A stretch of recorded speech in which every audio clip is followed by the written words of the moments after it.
So, hi everyone. I'm putting my thing on mute so that we don't have an echo going off first thing in the house. But I just want to say hi to everyone that's here. So we have a lot of people. Asgard was in, Star Cop. We had Night Train. Choo choo. I don't. Yeah, there you are, Night Train. Logan Carpenter. Let's see who else. And Star Cop. You're being naughty. Drone effects with Claude. Ruland, bro, hey. Um, let's see, John Klopp, Robert Stanton, who I'm going to be interviewing at 7 o'clock on Sunday. RC Dude, how you doing, darling? I have Russ, so Journey About Northwest. Oh, I'm presenting Roger. They're having a cigarette. Hold on. Let me go. I think I need a cigarette. One of the special kinds for this one. Rubber Ducky Crazy. How you doing, Rubber Ducky? I'm so happy to see you. And then we have RC. Okay, so everyone says they're doing good. So tonight I'm going to be turning the tables on Centroid. He had the nerve to interview me. So now I'm going to have the nerve and I'm going to be hitting him. So I want to tell you who's going to be in up on the chat.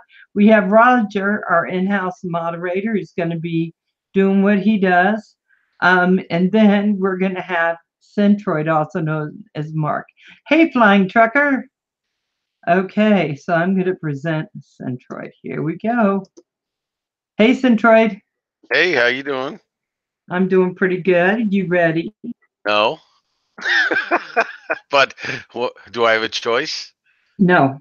I mean, I could press this little red button that has a phone on it, You'd be in so much trouble. I would go hunt you down. I would go hunt you down. So I had a few notes in my book. Oh, Lord. Just a few. But let me start with some simple things. When did your bedwetting stop? It hasn't. I just go when I gotta go. That's why we have rubber sheets. Next. Is Roger? Oh my God. Is Roger gonna keep? Is he gonna keep his mic muted? Yeah. Because I love Roger's laugh. If I can get him to laugh, I'm doing I good, love his laugh. He's flying with Stan. So Roger, how was your day today? Good. Good. Nice. You had a nice stream going earlier. Bye. Oh yeah, that's right. Mark, are any of your students watching this stream? I hope not. To my knowledge, none of my students at this point know that I have a YouTube channel, and I'd like to keep it that way. So that little thing I sent to your school was not a good idea? No, it was not.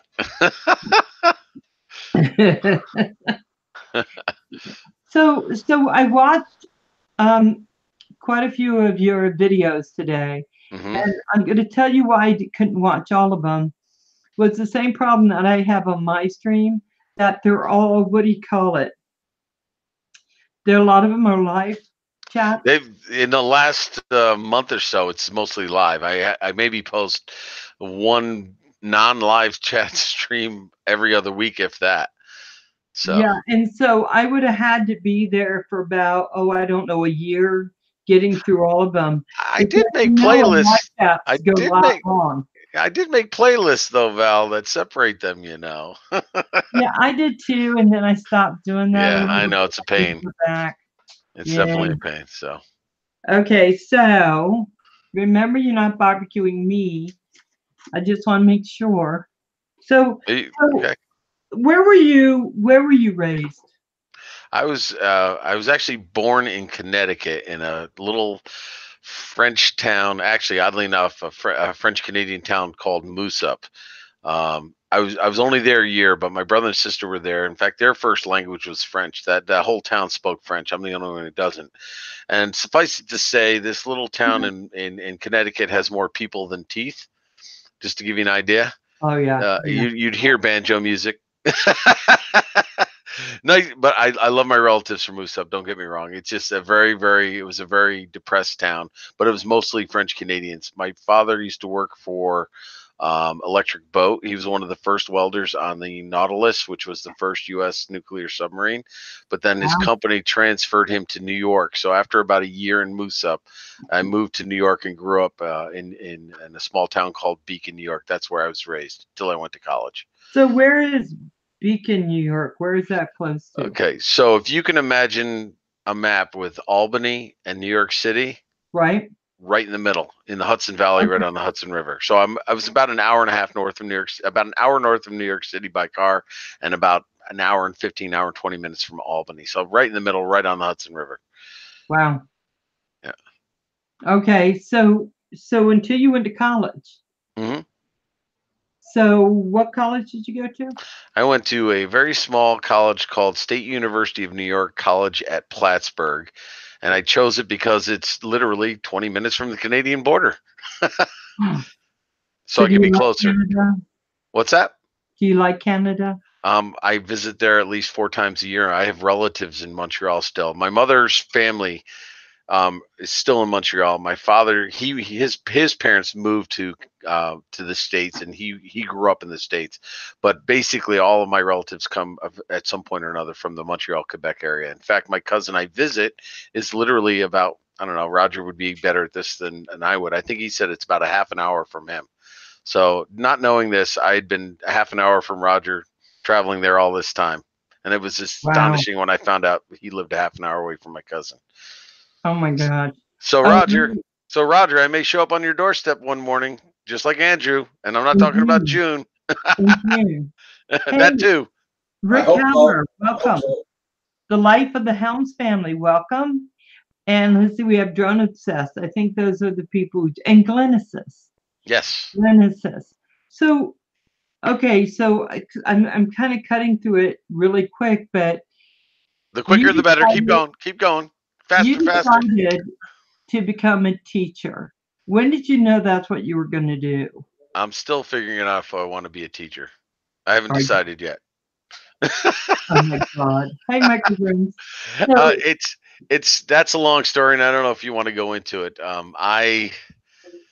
I love teaching. I love math. I loved math before I thought I'd be a teacher. And to this day, amazes me that I actually wound up as a teacher. If my high school teachers, number one, knew I was actually a teacher, they'd pass out. They'd die. And if they knew I was teaching math, that'd be even the icing on the cake. They'd just say, "That's it. We quit." It's a kind of a weird story how I became a teacher. so By all rights, I shouldn't be. were you a bad kid in school? Were you one of the ones that No. didn't work?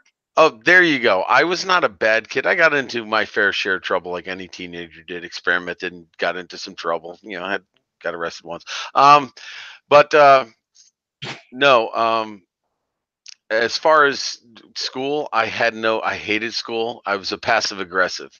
The more you told me to do something, the less I did it. If I got a 65 to pass, I was happy. My parents were fed up because my sister was hardworking, got straight A's. My brother didn't have to lift a finger. He got straight A's. And then there was me. Yeah. Baby of the family, and, claimed to be spoiled, but I did absolutely nothing in school. I hated it. I hated every minute of it. So now I'm a high school teacher. I've been doing it for 24 years or so, and I still don't know how that happened. Hey, Mike. So let me ask you a question. If I'm just saying hi to the chat really fast, that's someone in the other room calling me. How lazy is that? Oh my God. Oh my God. Okay, I'll go back to what I was saying. So when you started deciding, well, I don't know when you decided before you went to college? Nope. Okay, you made that decision in college? Nope. Are Guess you going again. to guess so I choke you? What's that? Nope. Kevin, please stop calling me. Keep calling her. Keep calling her. I didn't want to do that. I'm living the dream. Don't any of y'all forget it. I won't call you that. Yeah, thank you. Thank you. Hey, John DiNardo. And So, yes, Russ, I know my order of operations.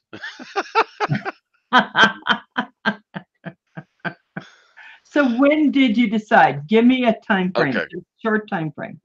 Short time frame? Yeah, Lord. don't be giving me a 5-hour story. Oh, You see how honestly, I you- didn't actually. I mean, I had gone and gotten what I needed to be a teacher, but I had no intention of being a teacher. That's another story in and of itself. But when I decided I was going to get married, the jobs I was doing was not going to be, how shall I say, lucrative or stable. So I said, I better just give this teaching gig a try and see how it happens. And I was able to get a job. Math teaching at that point was not hard to get a job for. Nobody wanted to teach math. So I kind of lucked into a part-time that turned into a full-time, and it literally turned into a full-time a week before I got married. That is the short story. So let me ask you a question. Do you love teaching? Absolutely. Absolutely. I love it. It took me a while to realize I loved it, but I do love teaching. Yes. So now when you have a child, he's a little passive aggressive. He was just like you were coming into your class. And my daughter is like that. What? Oh, you're talking about my child or any child? Any child. Mm, So okay. what do you do differently than what your teachers did? Well, number one, I don't take it personally because I know that there's probably issues there that are haunting them more than just being a boring old math class they're walking into. And I try to, how should I say, try to encourage them without pushing them, because if they're anything like I was, the more you push, the more they're going to push back. And I try to help them discover it on their own. They got to figure it out for themselves. They got to have that internal motivation. I can't give it to them. So basically, it comes down to patience and never saying no. As soon as a child like that asks me, "Can I have help?" I don't care what I'm doing. I drop what I'm doing, because if they're willing to ask me, I'm going to take advantage of that as soon as I can. So nothing magical, just trying to treat them like a person, I guess. Right. And I think that's a little bit different than the older style of teaching.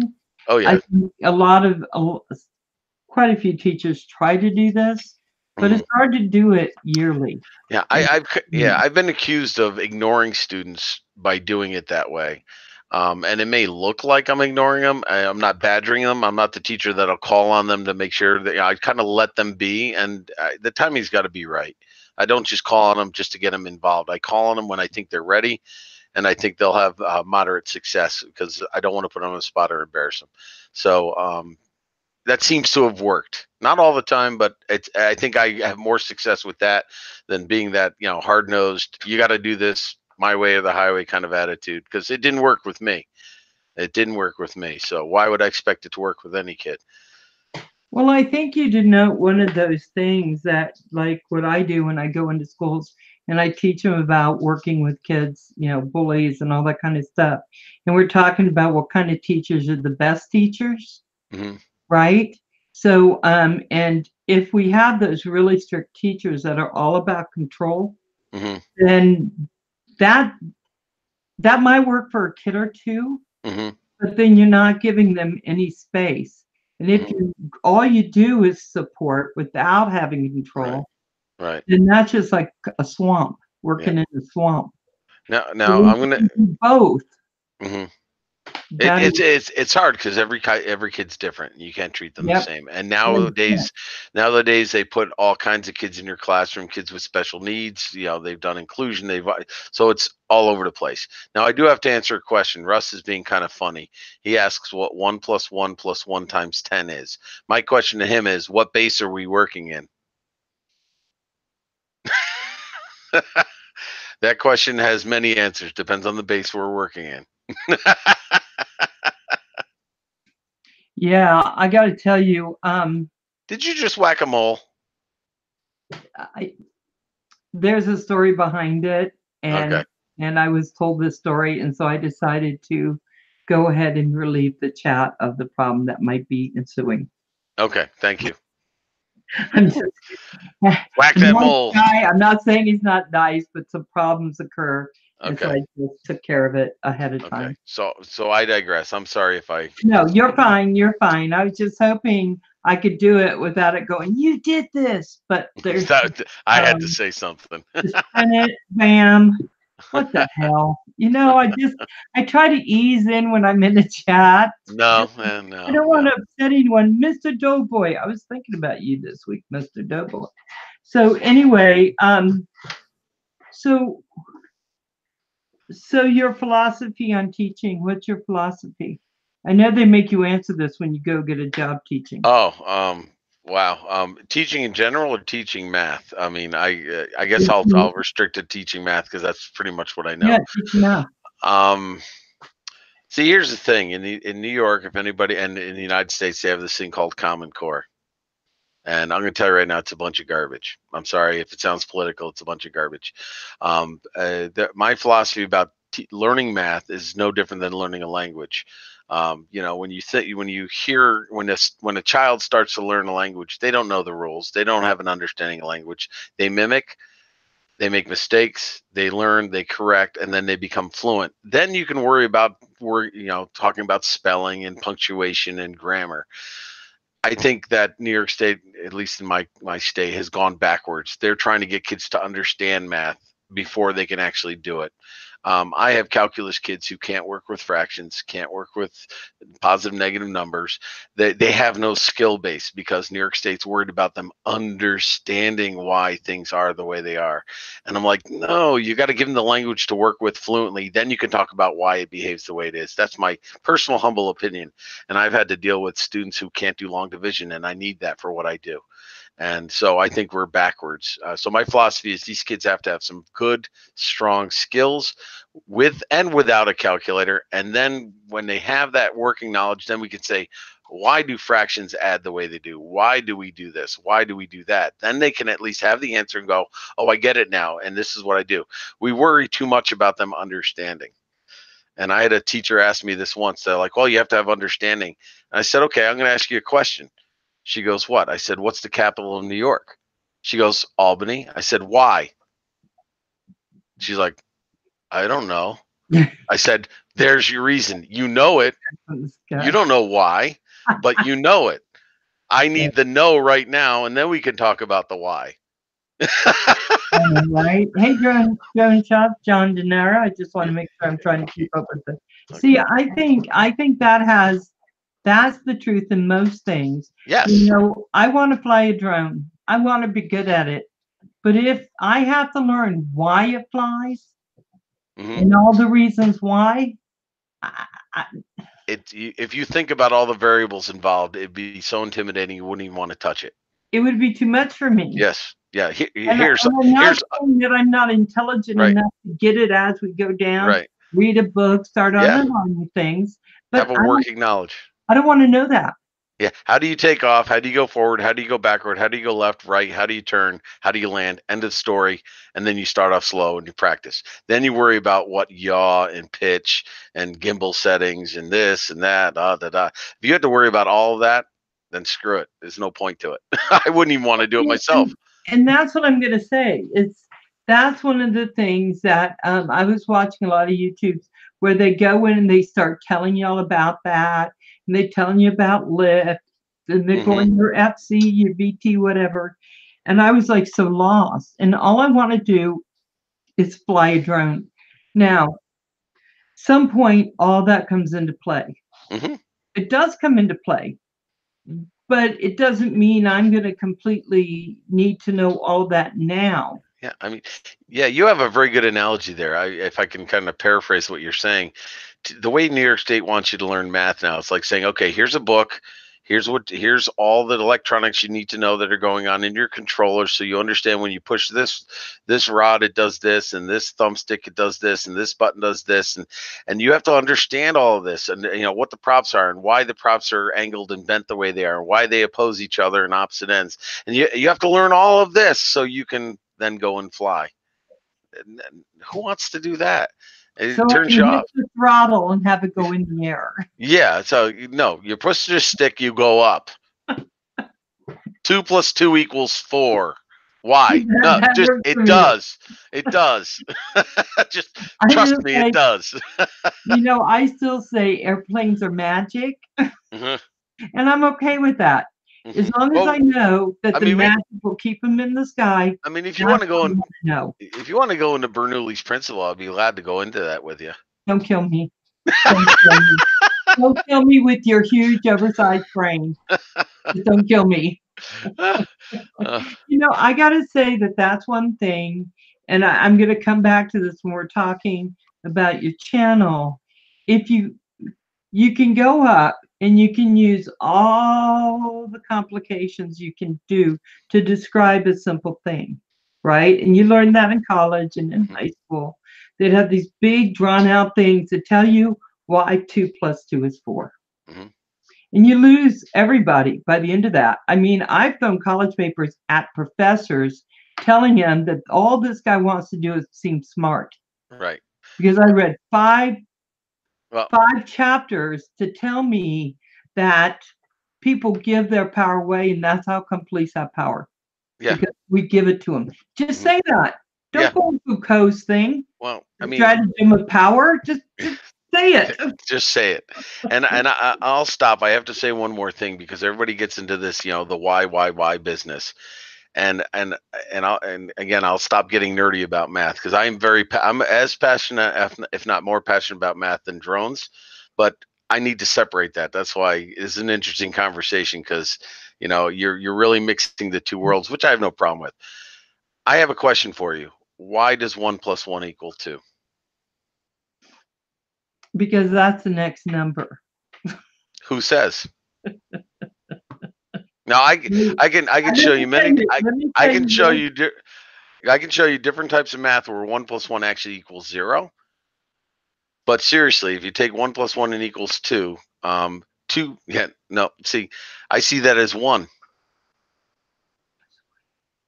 I see that as 1. If I put them together, I see them as 2. You know how my dad taught me? No. Put a bunch of beans Well, on the table, and he said, "This is how I'm going to teach you, you little dummy." well, that's He it. I didn't mean, tell me that, but you know what the, I'm saying? you, He you, broke it you, down simple. your dad has it right. It's 1 + 1 = 2. There's no argument. It just is. There is no why. But I'm going to tell you right now, two philosophers, Albert Whitehead and Bertrand Russell, actually went out to prove all of mathematics, and their biggest volume, which is about that thick, is about proving 1 + 1 = 2. It's not easy. So why do we have to know that 1 + 1 = 2? We don't. It just is. Move Yeah. on. So Yeah. why do we do that with all our kids and we try to make them feel good and understanding what average rate of change is? No, you take this, you subtract this, you put it over this, you got your answer. Stop, move on. What does the number mean? That's important, but why we do it? And I call it fluffy, touchy math, and it drives me absolutely bonkers. Right. It gets it. So let me ask you another question that I hear a lot from teachers when I'm in the schools talking with them. They go, "We don't have time to do that. We don't have time to do that. Different things because we got to teach to these tests, Hmm. and they have to pass these tests. We Yeah. don't have a choice in this." Well, And I'm they're guilty. starting to Yeah. soften and pull back a little, Right. Well, maybe. that's the dilemma. In New York State, we have this region system that all the kids in New York State take a algebra regents, then they take an algebra 2 regents or geometry regents, and they put this regents above our head, and they built up the curriculum to the point where you have a ton of curriculum you have to get through. But the problem with that is then you find your way rushing through it, and then you kind of find yourself teaching to a test. But here's the irony of it all. New York State has essentially taken that test and put a curve to it. Now here's what's going to curl your tail. If it doesn't curl your tail, then we need to have a math lesson. On our algebra 1 regents in the 9th grade, there are 84 points. Do you know what the curve is in order to pass? You know how many points out of 84 points you need to get a 65 to pass it? How many? 28. Yeah, you should look confused. 28 to 34. Less than 50% of the points you need to earn on that test to get a 65 to pass the test. You tell me what that measures. Well, that means we just pass a bunch of kids through who aren't going to college. Yay! Okay, because it's a fluffy, touchy-feely test. It's a worried about how this is and why this is. There's no skills, and the kids leave us with absolutely nothing. And so most of us who have any conscience whatsoever teach to that test because we know they're going to pass it if they have any modicum amount of mathematics. Then we teach them what we want to teach them, and we just hope for the best. Because we don't want them to leave knowing 28 points out of 84, or even 80 points out of 84 of that test. Because by honestly, the test is garbage. And you know who writes these tests for New York State? Consultants. Right. Used to be teachers would write the test, so they would represent with these kids. No, they don't trust teachers anymore. I'm sorry, you really. Right. You might want to change the topic. You're going to get me on a bandwagon No, here. but I'm I not going gotta to. say, you know what, guys? I'm sorry we're getting really deep into teaching, No, but that's I okay. really want to get to know Centroid, and No, so I need to know I will Centroid. not. I will not mince words on. I will not So cut let me any tell you corners on something. this. I used to tell kids when they needed to pass, right? Hmm.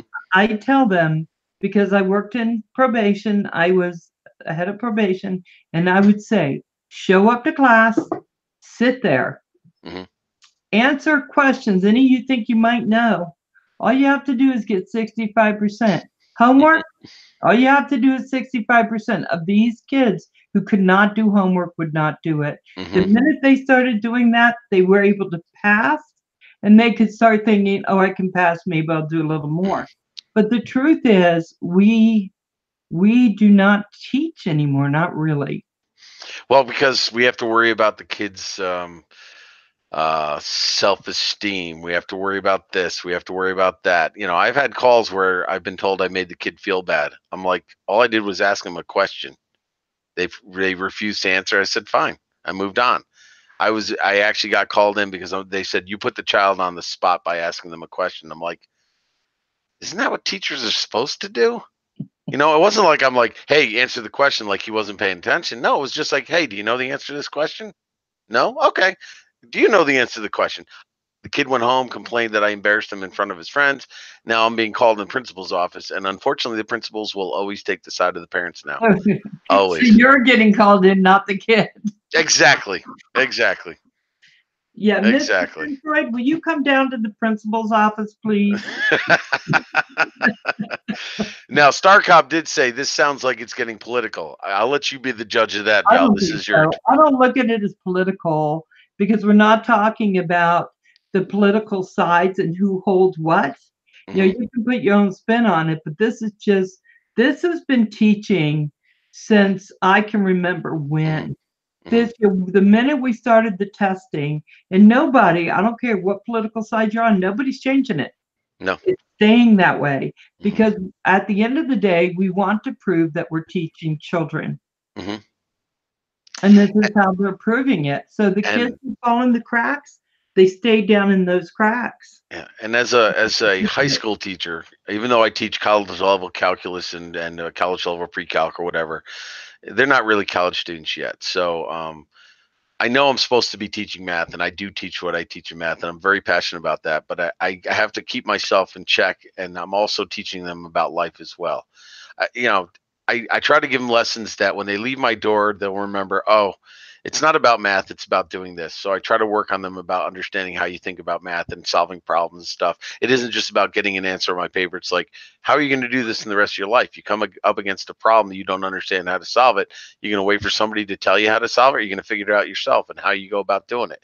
So I hit them with that all the time. They hate me for it, but I do it because I don't give them the answer. You know, so It started with no spanking. No. no. Anything you touch one of my kids, they'd be Oh, in sorry stance. well, I've had I went to parochial school. I had many a yardstick broken over my backside in parochial school. Not Well, just let me used, tell you, broken. would act up in school, they were going to be sorry they did it Mhm. because I would take care of it. But I Yeah, wasn't one of these. I never had to hit my kids. They'd be so sorry though. Oh, you don't know how sorry. They'd be just hit me, mom. yeah. Please just hit me and get it over with. No, we're No, going to go back over the rules for the 100th time. Now here we go. Oh my yeah. mother, my mother was, my mother was silent treatment, and I'd rather. Mm, I told her one time, just yell at me. I can't stand this silent crap. Nope, it was stone cold silent. It was deadly, right, right, deadly. right. See, all a parent has to be is smarter than their child at the time the child's a child. Hmm. Your child may grow up to be smarter than you. My children have. What Hmm. can I do about it? It's just what happened. But But when there's they were small, I had it all over them. now I'm gonna here's a little philosophy. I'm sorry if I keep proselytizing here, but there's a difference between wisdom and intelligence. Okay, that's my belief. You Yeah. got wisdom and you got intelligence. If I'd rather have the wisdom any day of the week. Yeah. So wisdom is more important, and that's what you need when you're dealing with kids. They can be smarter than you, but they don't have to. They're not necessarily wiser than you. So Yeah. And you just have to make sure. I think I love working with teenagers, and I know a lot of people don't. I love kids. I love teenagers. They are brilliant in their own ways, even when they're not book smart. They're brilliant in their own ways. I just love them. Lloyd's in the chat. He says, put the little kids on leashes when they're toddlers, then bust their butts to teach them right from wrong. Quit giving them rewards for bad behavior. Yeah, we give trophies every day. Hey, Uh, Jeanette. and Lloyd, I'm wondering what's the next Vegemite challenge, buddy? Just let me know. Now, So I am like that, but guys in my chat will understand that. They do something I don't like, I'll throw them out. They can yeah, come back. If they lose it, I don't sit there and coddle them. I say, you're going to the naughty corner. What I mean is I'm taking away your mod and kicking your little butt out. But that's me. right. My wife, hey Jeanette's in here. My wife got so mad at me one time when my daughter was like, I don't know, 5 or 6, when they start experimenting with sports. So she got into the pee-wee soccer thing where basically they just have a ball and they kick it and they just follow each other in a group. He tried to teach them skills. But my daughter lost every game, and it was the last game of the season. And God bless the coach, because you could tell he was against this. You could see him sigh, and he pulled out this big box and he goes, okay, here's everybody's trophy for completing the season. Now, my kid lost every game and she's about to get a trophy. My wife was mortified when I'm like, I stood up. I'm like, are you kidding me? You're going to give my kid a trophy for losing? My wife's like, shut up. I'm like, this is ridiculous. I'm like, doesn't anybody find this ridiculous that we're giving kids trophies and that they've never won a game? I mean, they should be commended. Give them a certificate for completing the season and being there, but you're giving them a trophy. This makes no sense. Oh, she was mortified. You know what? I was lucky. When my children played sports, they tended to be very good at the sports they played. Mm. So my son would pitch no hitters, and if everybody, even the kid who never got in the outfield or was always in the right field, got a trophy too, I was happy because my son got one. He was good. My son played varsity tennis. My younger one, my daughter, was in varsity golf. They were all pretty good. And so they got their trophies or their little sweaters and their letters and all that. And the teams that were just, you would see kids on the outfield, they would actually sit down. But they were all going to get a trophy. Oh, And my daughter sat down on soccer and started picking dandelions. Yeah. And I'm like, are you kidding me? Get your butt up, make it look like you're playing. Oh my God. I mean, if I did that in baseball when I was on my father's little league team, oh my God. Yeah, talk about corporal punishment back then. I embarrassed my son, and he told me he didn't want me to come watch anymore because one day they weren't doing well, and he was shaking his head. He was playing like what's up, and he was just getting all that bad vibe. Right. And I went to the fence and I said, "I will take you out." Put a smile on your face, boy. And I walked away, and he put this smile like, "Oh my God!" Did my mother just? I wasn't telling him play better. Yeah. Just have a smile on your face. Yeah. You're out there playing. Not everybody gets to do that.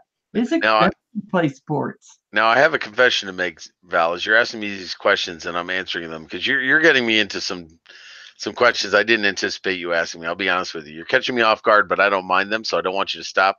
But I don't want to look at the chat because I'm afraid of how many people are going to unsubscribe me after I start my rants. Because you are getting the unadulterated Centroid right now. I'm telling you, you hit a soft spot. What I can say to everybody in the chat is, you know what? Just do you, boo. Whatever that is you do, you just do it. Yeah. And we're okay with that because I'm a real big believer in Right. people just got to do what they do. But And Centroid, Mark, I agree. I mean, we got to start right. building. Now, a kid who can't play sports and a parent forces them in there, Yeah. they don't want to play sports, so they're Yeah. either picking daisies or they're looking at the ball Yeah. goes over and just staring at it. Don't force them. They're going to be good at Right. something else. Now, I did catch something in the chat that pertains to that, Val. If you let me respond to it, where was Yeah, it? It was love my. I think it was where is it? Oh it's God, it's probably just going so fast now. Love my drone says sounds like she wasn't into the game. She wasn't, and here was our philosophy. She asked to try it. We let her try it, but our philosophy was: you start the season, you end the season. If you don't like it, you don't have to start it the following season. So trust me, she did not play soccer the following year. right. I didn't. I asked her, "Do you want to play again next year?" She goes, "No." I'm like, "Thank you." I wouldn't make my kid play it if she didn't want to, but I wanted to teach her. If you're going to start something, you try to finish it. You That's know, the only thing. If they start it, you finish it, but you don't have to do it for the rest of your life. no, no, no. But you My have to my finish what you start. my That's dad my dad made me play baseball. My brother was a good baseball player. I was a crappy baseball player, but he made me play year after year after year, and I hated every minute of it. And it was awful. And to this Central. day, I mean, God, How old are you? how old do you think I am? I'm going to say, with all the gray in your beard, you're either in your late 30s or early 40s. Oh, you're so sweet. I just turned 50 this year. Are you serious? Yeah, I What? just turned I 50 look this like year. this, and you look like, see, this is where no, I'm gonna. So you're 13 years older than my son when he was in. But I got to tell you, when I found out that everybody got a trophy, I mean, I was okay with it. I don't care, but my son deserved one in Yeah, his team. you So know, okay, they worked really hard. But there was a year when probably no one should. I don't want to make kids feel bad. I have this terrible. I don't want to make them feel bad either. yeah, I yeah. have a soft heart for kids. But the fact is, if they don't win, we try harder, and next year then Well, maybe we I have no problem. Somebody, said will. something for completion. Give them a certificate. Give them something to acknowledge the fact that Yeah. they stuck through the season and they worked hard. But I mean, the whole trophy thing, it not only does it underplay the whole concept, but how does it make the first place or the second place team feel if everybody gets one? How do they feel that they really accomplished something? It's not fair to them, and it's not fair to teach these kids that you deserve something just because you're there. You know, Right. it's conflicting, and I get, I'm not for corporal punishment, so let's get that out of there right now. Yeah, no hitting kids, but by the same token, kids need to learn how to lose. They do. They need to learn how to win, and they need to learn how to lose. If they don't know how to win gracefully, because we have poor sports who win and rub it in people's faces, and I don't like that. But I don't like it when somebody loses and starts kicking things and throwing things. If you lose, you lose. You figure out what you do, you get better. I don't think we teach that enough.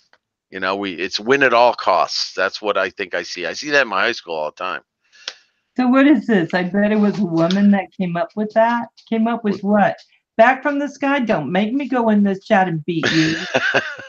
Well, Hell's Prawn, I appreciate you're on my side. Like I said, I'm afraid I'm getting on a little political and a little bit on a rant here. My wife will tell you I won't shut up sometimes. I don't But I don't look at it as political. I look at it as trying to do something good for our kids. So right, I don't think education should ever be looked on as political right, because that's when teachers don't get what they need to have. That's when we start pulling money from them because we right. start playing the politic game. This Yeah. is political. These are our kids. Yeah, and Night Train, much props for that. You're absolutely right. The word is integrity. We have to have integrity, and we don't necessarily have that. And we need to teach our kids integrity. Win, lose, or indifferent, they need to. It's not about winning. It's about what you take from it. Everybody's going to fail. The question is, when you fail, what do you do about it? So do you find in school, it's kind of what I found, when kids have a hard time losing or they're kind of bullies and they're kind of doing some stuff, sometimes, not always, but sometimes you can look at their parents and they're the ones screaming in the outfield. They're the Oh, ones running up and down the fence screaming at the children. They're the mm, ones coming into class saying, you know, so help me God, I'm going to sue you because you're treating little Mikey or Marky bad. And yeah. you've got to hold him and cuddle him. And, you know, this is how Mhm, you need to teach, how mhm. I treat my children at home. Do you find any of that happening? Oh, absolutely. Sometimes the kids are actually more adult than their parents. I've seen kids get embarrassed by their parents doing that, and they want their parents to just sit down, shut up, and let them play. It's like, no, it is a little embarrassing. And I'm going to tread a little bit on politics, because Hell's Prawn says can only be changed through politics. Hell's Prawn is right, and that's wrong because like the military, teachers and the military should be treated as non-political factions. Yet, unfortunately, politics finds its ugly way into it to make decisions and make changes. I mean, you had a very nice conversation with Lloyd about how our veterans aren't treated with respect after the fact, and some of that is because of politics. So, Right. same thing with teaching. You let politics get infused into it so much, and now you're not doing what's best for the kids. It's being affected. Same thing with our men and women overseas fighting or serving here in the country as well. They can't be treated under a political light. They should be completely, as much as possible, separated from that at all costs. And that's it. I'll stop there. Yeah, yeah, because we don't want to get too political No, because, you know, but I much mean, as teaching I is the don't same. want to lose subscribers. I mean, I do Right. feel, No, teaching is the same way. Unfortunately, yeah, politics works its way in, but they shouldn't, is what I'm saying. it should And never be it should political. never be, but unfortunately, it does. So, So what we would find is you take one child and you'd say, you know, this is how we have to do it, and you'd find out their problems at home. And next thing you know, the parent thinks they're going to homeschool. That way they don't have to hear anybody who's not going to agree with that weird philosophy they got mhm, going that if you hold hands. But I also know there are some kids with mental health issues where you're going to be doing hand holding and you don't mhm, have a choice in it. mhm. And it needs to happen because that's where they're at. Right.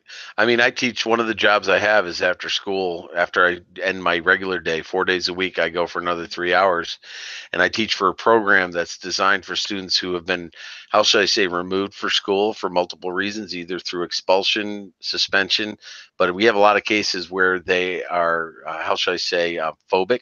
So they can't go to school. They don't want to be in school. So we have to address their needs in this after school program. So they're not Right. there for being bad kids. They're kids who have anxiety issues that prevent them from going to school. And You so, know, I know some children that were homeschooled, I'm going to say, is what had to happen right, because of the child. right, And homeschool. it had to do with mental health issues. Hmm. And Yeah, then some parents are really good at it right. and they can homeschool and make sure the kids get exactly what they need.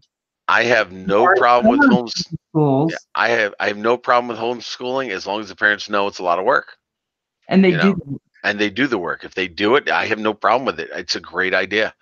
It is an absolute great idea. So if you've John Klopp says we homeschooled all three of our kids. If that worked for Yep. you, God bless, because that is a monumental task.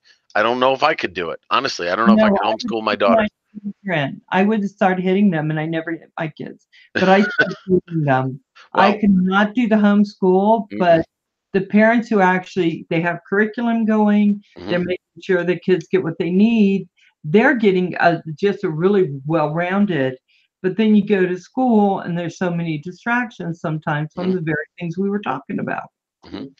I right? mean, you want to hear the irony of it? When I say I could not homeschool my daughter, here's the irony of it all. I'm a math teacher. I know multiple levels of math. I have to pay for a tutor for my daughter for math.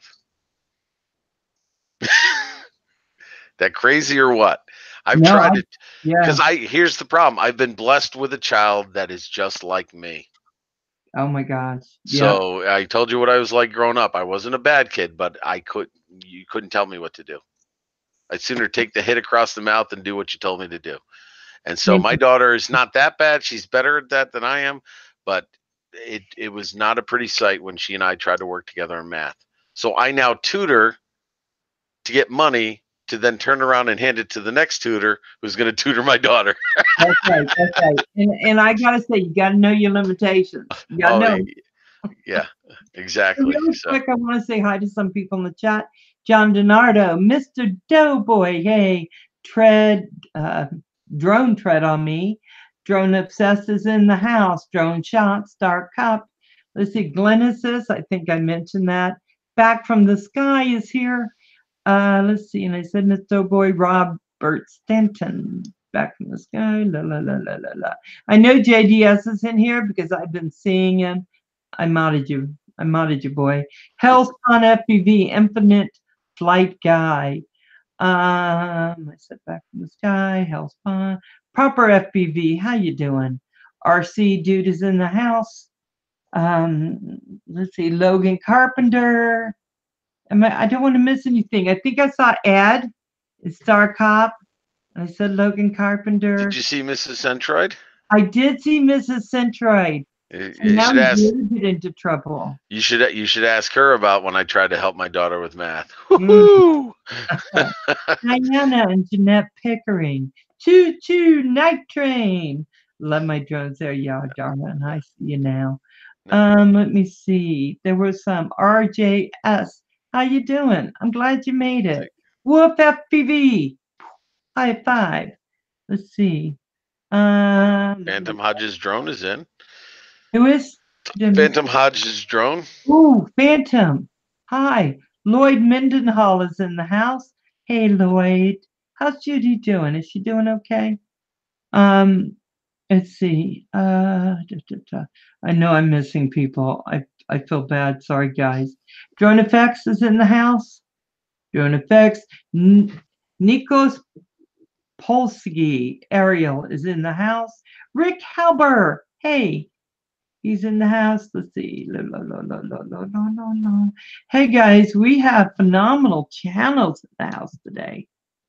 There is nobody here that isn't really good. So make sure you check each other out. I think you have been doing that, and you're welcome to, of course. And if I missed anybody, it was not my intention, and I'll apologize now. RC Dude, yeah.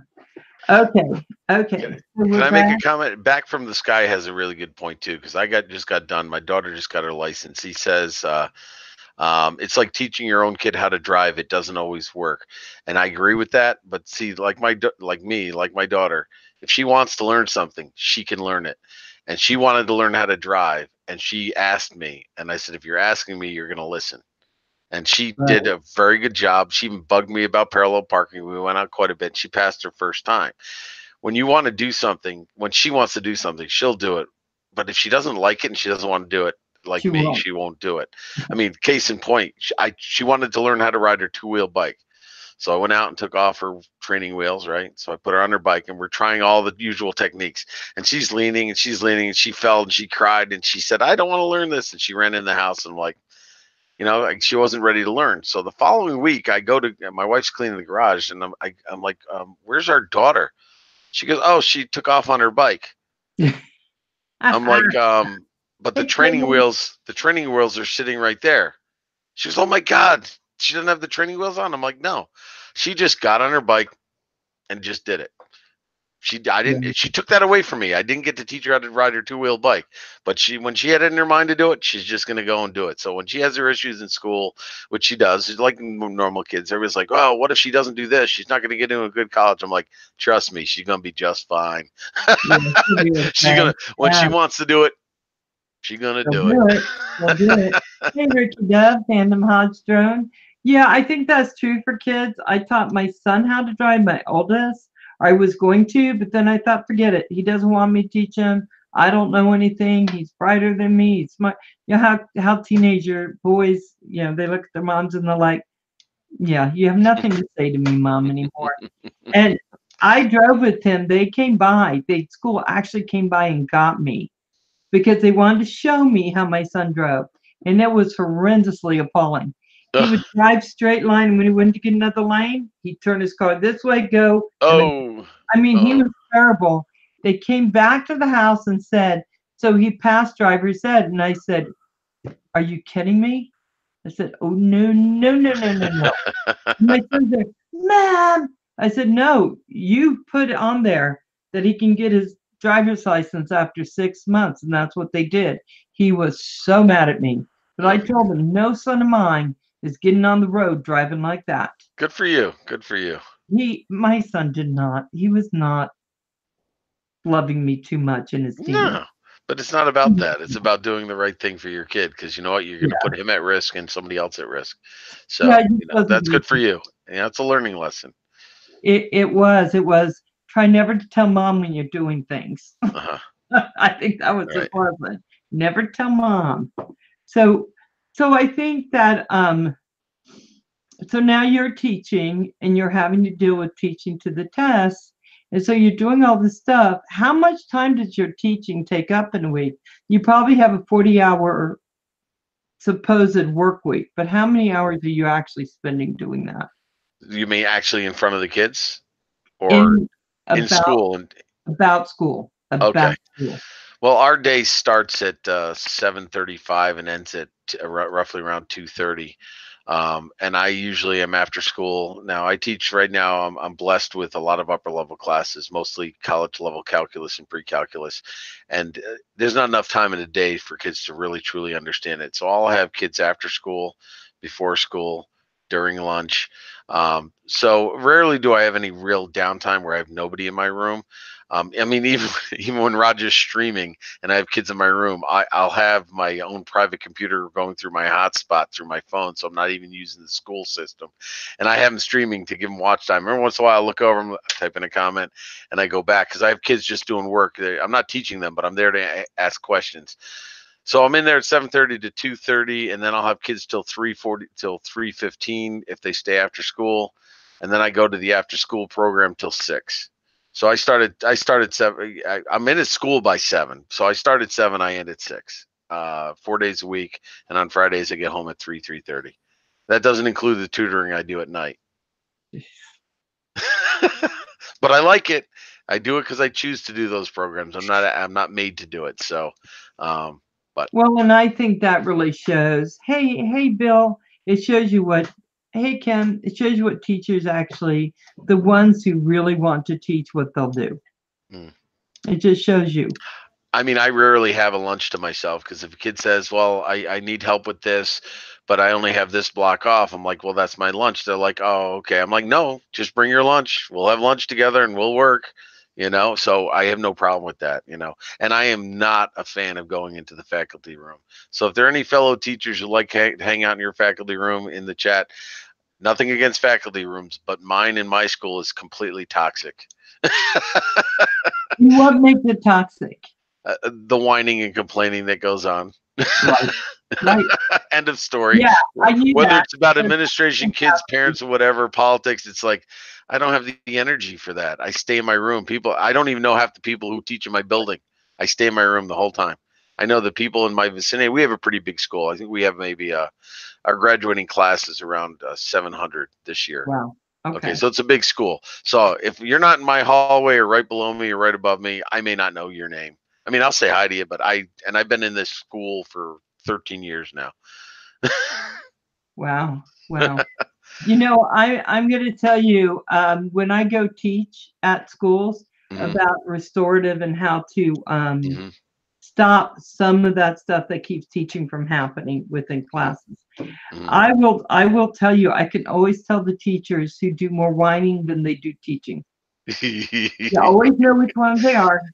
It's so very clear. I don't go up and say that to them. No. I just find other avenues to teach them that there might be a way other than just complaining about those kids. Are saying it's their parents. Right. Because even in probation, as much as most probation people will tell you, it's the parents.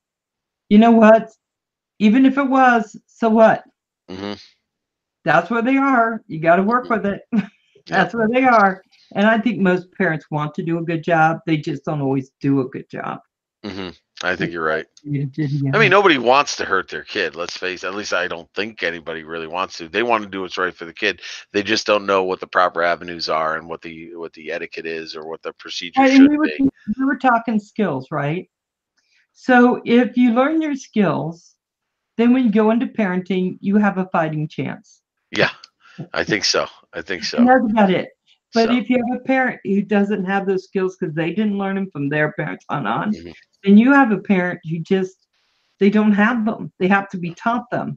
And there has to be a way to be able to get that information to them in a way that doesn't make them that makes them want to learn it. Now, there's a comment made here that I want to respond to, and I kind of feel bad that that's what happened, but I can understand why. Somebody in the chat, oh, there he is. Love My Drone says, I dropped out of school in the 10th grade because of lazy teachers. That's awful. Well, That's and here he's that still is. very successful being an electrician, Mhm. which I applaud you for, Love Yes, My Drone. absolutely, absolutely. Now, Yeah. I can even go on to the point where I think that our whole educational system needs to be revamped. I don't think we're doing what's right for any student at this point. It's such an old school system that needs to be readdressed, needs to be looked at carefully, but it's so ingrained in our culture that you have to do this, this, this, and this. There's a lot of things we're doing now that are absolutely not good for our future, for our kids. They have to figure, unfortunately they have to figure it out after high school, but we should be helping them figure that out now. And it's so traditional, and old school is good school to a certain point, but I just think that just certain philosophies are outdated, need to be changed. They really do. Yeah, I think you have to be willing to go to tread places Hmm. that aren't going to be popular to tread. Right. That Right. is the one thing when I go in and teach, I have to tell people this is not hug a thug. I'm Hmm. not teaching hug a thug. I'm teaching accountability. Oh, there's a great word I wish I thought of. Accountability, such integrity and accountability. I got to write these words down just to make sure I don't forget them again, because they were absolutely dead on the money right there. Because if a child can't be accountable for their actions, Hmm. then you will get nowhere. Right. Not with bullying, not with fighting, not with what's going on within their homes. Right. They have to be all right to stand in their truth. And if Right. they've never been taught that, Hmm. and they've never been taught how to be accountable, Right. Now there's a lag in the chat, and Rick Caliber made a comment that I'm curious, because I'd like to be able to address it in a way that would be appropriate. I'm not questioning what he's saying. I just want to know what he means. He says it goes both ways too, but I don't know what part of that discussion it was, and I apologize. I'm not here to offend anybody, but I want to make sure that I made myself clear. I don't know what he was referring to. hi Dennis, how you doing? So Yeah, Rick, please if feel you free to put what you mean down, and it's yeah, okay. so Rick, I'd like to address that. I want to make sure that I didn't insult or hurt anybody's feelings as far as that. And if you're right, I will definitely agree with you 100%. I will not just. So he says his comment was it goes both ways too, and I'd like to know what part of my rant that he was referring to. Uh, and if it was your rant and not someone else, Oh no, he right? said Centroid. No, he said Centroid. He said Centroid. It was my rant. Okay. Yeah, he did. He did. So So so are you upsetting Rick? Rick, don't let him I up. hope not. I hope not. No, I'm not no, here. you. We love you. No, it does. There's all kinds of things, you know. Hmm. Some things old school was really good. Some Yep. things the new stuff is really I good. mean, But there are things that we know actually work right.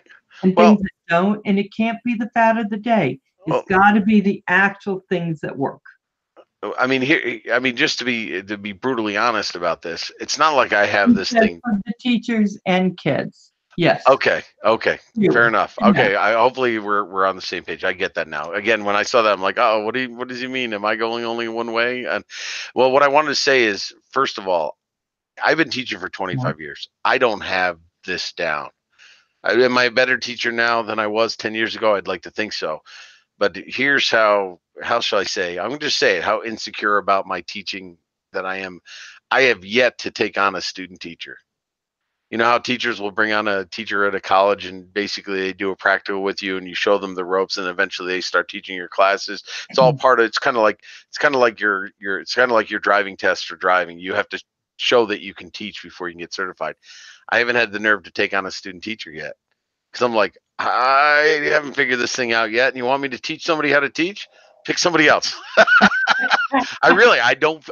Couldn't imagine doing that yet. I don't know if I'll ever feel comfortable doing that. It's not a control thing. Trust me. You want to teach my class for 2 weeks? Have at it. I'll back right off. But I don't know what I could do. I don't know if I could teach them how to teach. I really don't. I mean, I could sit there and watch them, but I'm like, I don't feel like I'd be a good judge I because gotta I'm say, still trying to figure it out. you can teach a person how to teach, but I do believe that there are some teachers that just have it. They have that thing that puts them out there where kids understand Hmm. that the teacher, it really matters to them that the kids do well, that they're accountable, that they stand within their truth, that all those things happen in a ball, right? Uh, And then you have teachers who go, I knew one teacher just handed out packets. Do yeah, this and walked away. yeah. I mean, Every day, just do that, walked away. mm, mm, But I think they were tired. They were coming up from retirement, maybe. yeah. They just been beaten up too much and they were just done. Okay. It says maybe they just need to watch you teach, Mark. Well, I don't know. Maybe Yeah. I don't know. I don't know. But there are times where I'm wondering where I never shut my door. I can't teach with my door shut. Don't know why. I've never. That was one thing I learned in college was, you want to keep your door open. Now they're trying to make us close our doors because of fire codes, and I'm like, no.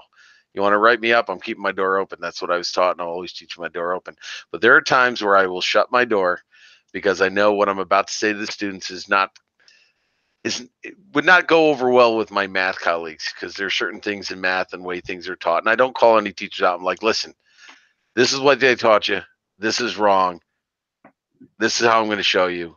End of story. Then I open my door back up. Right? Right?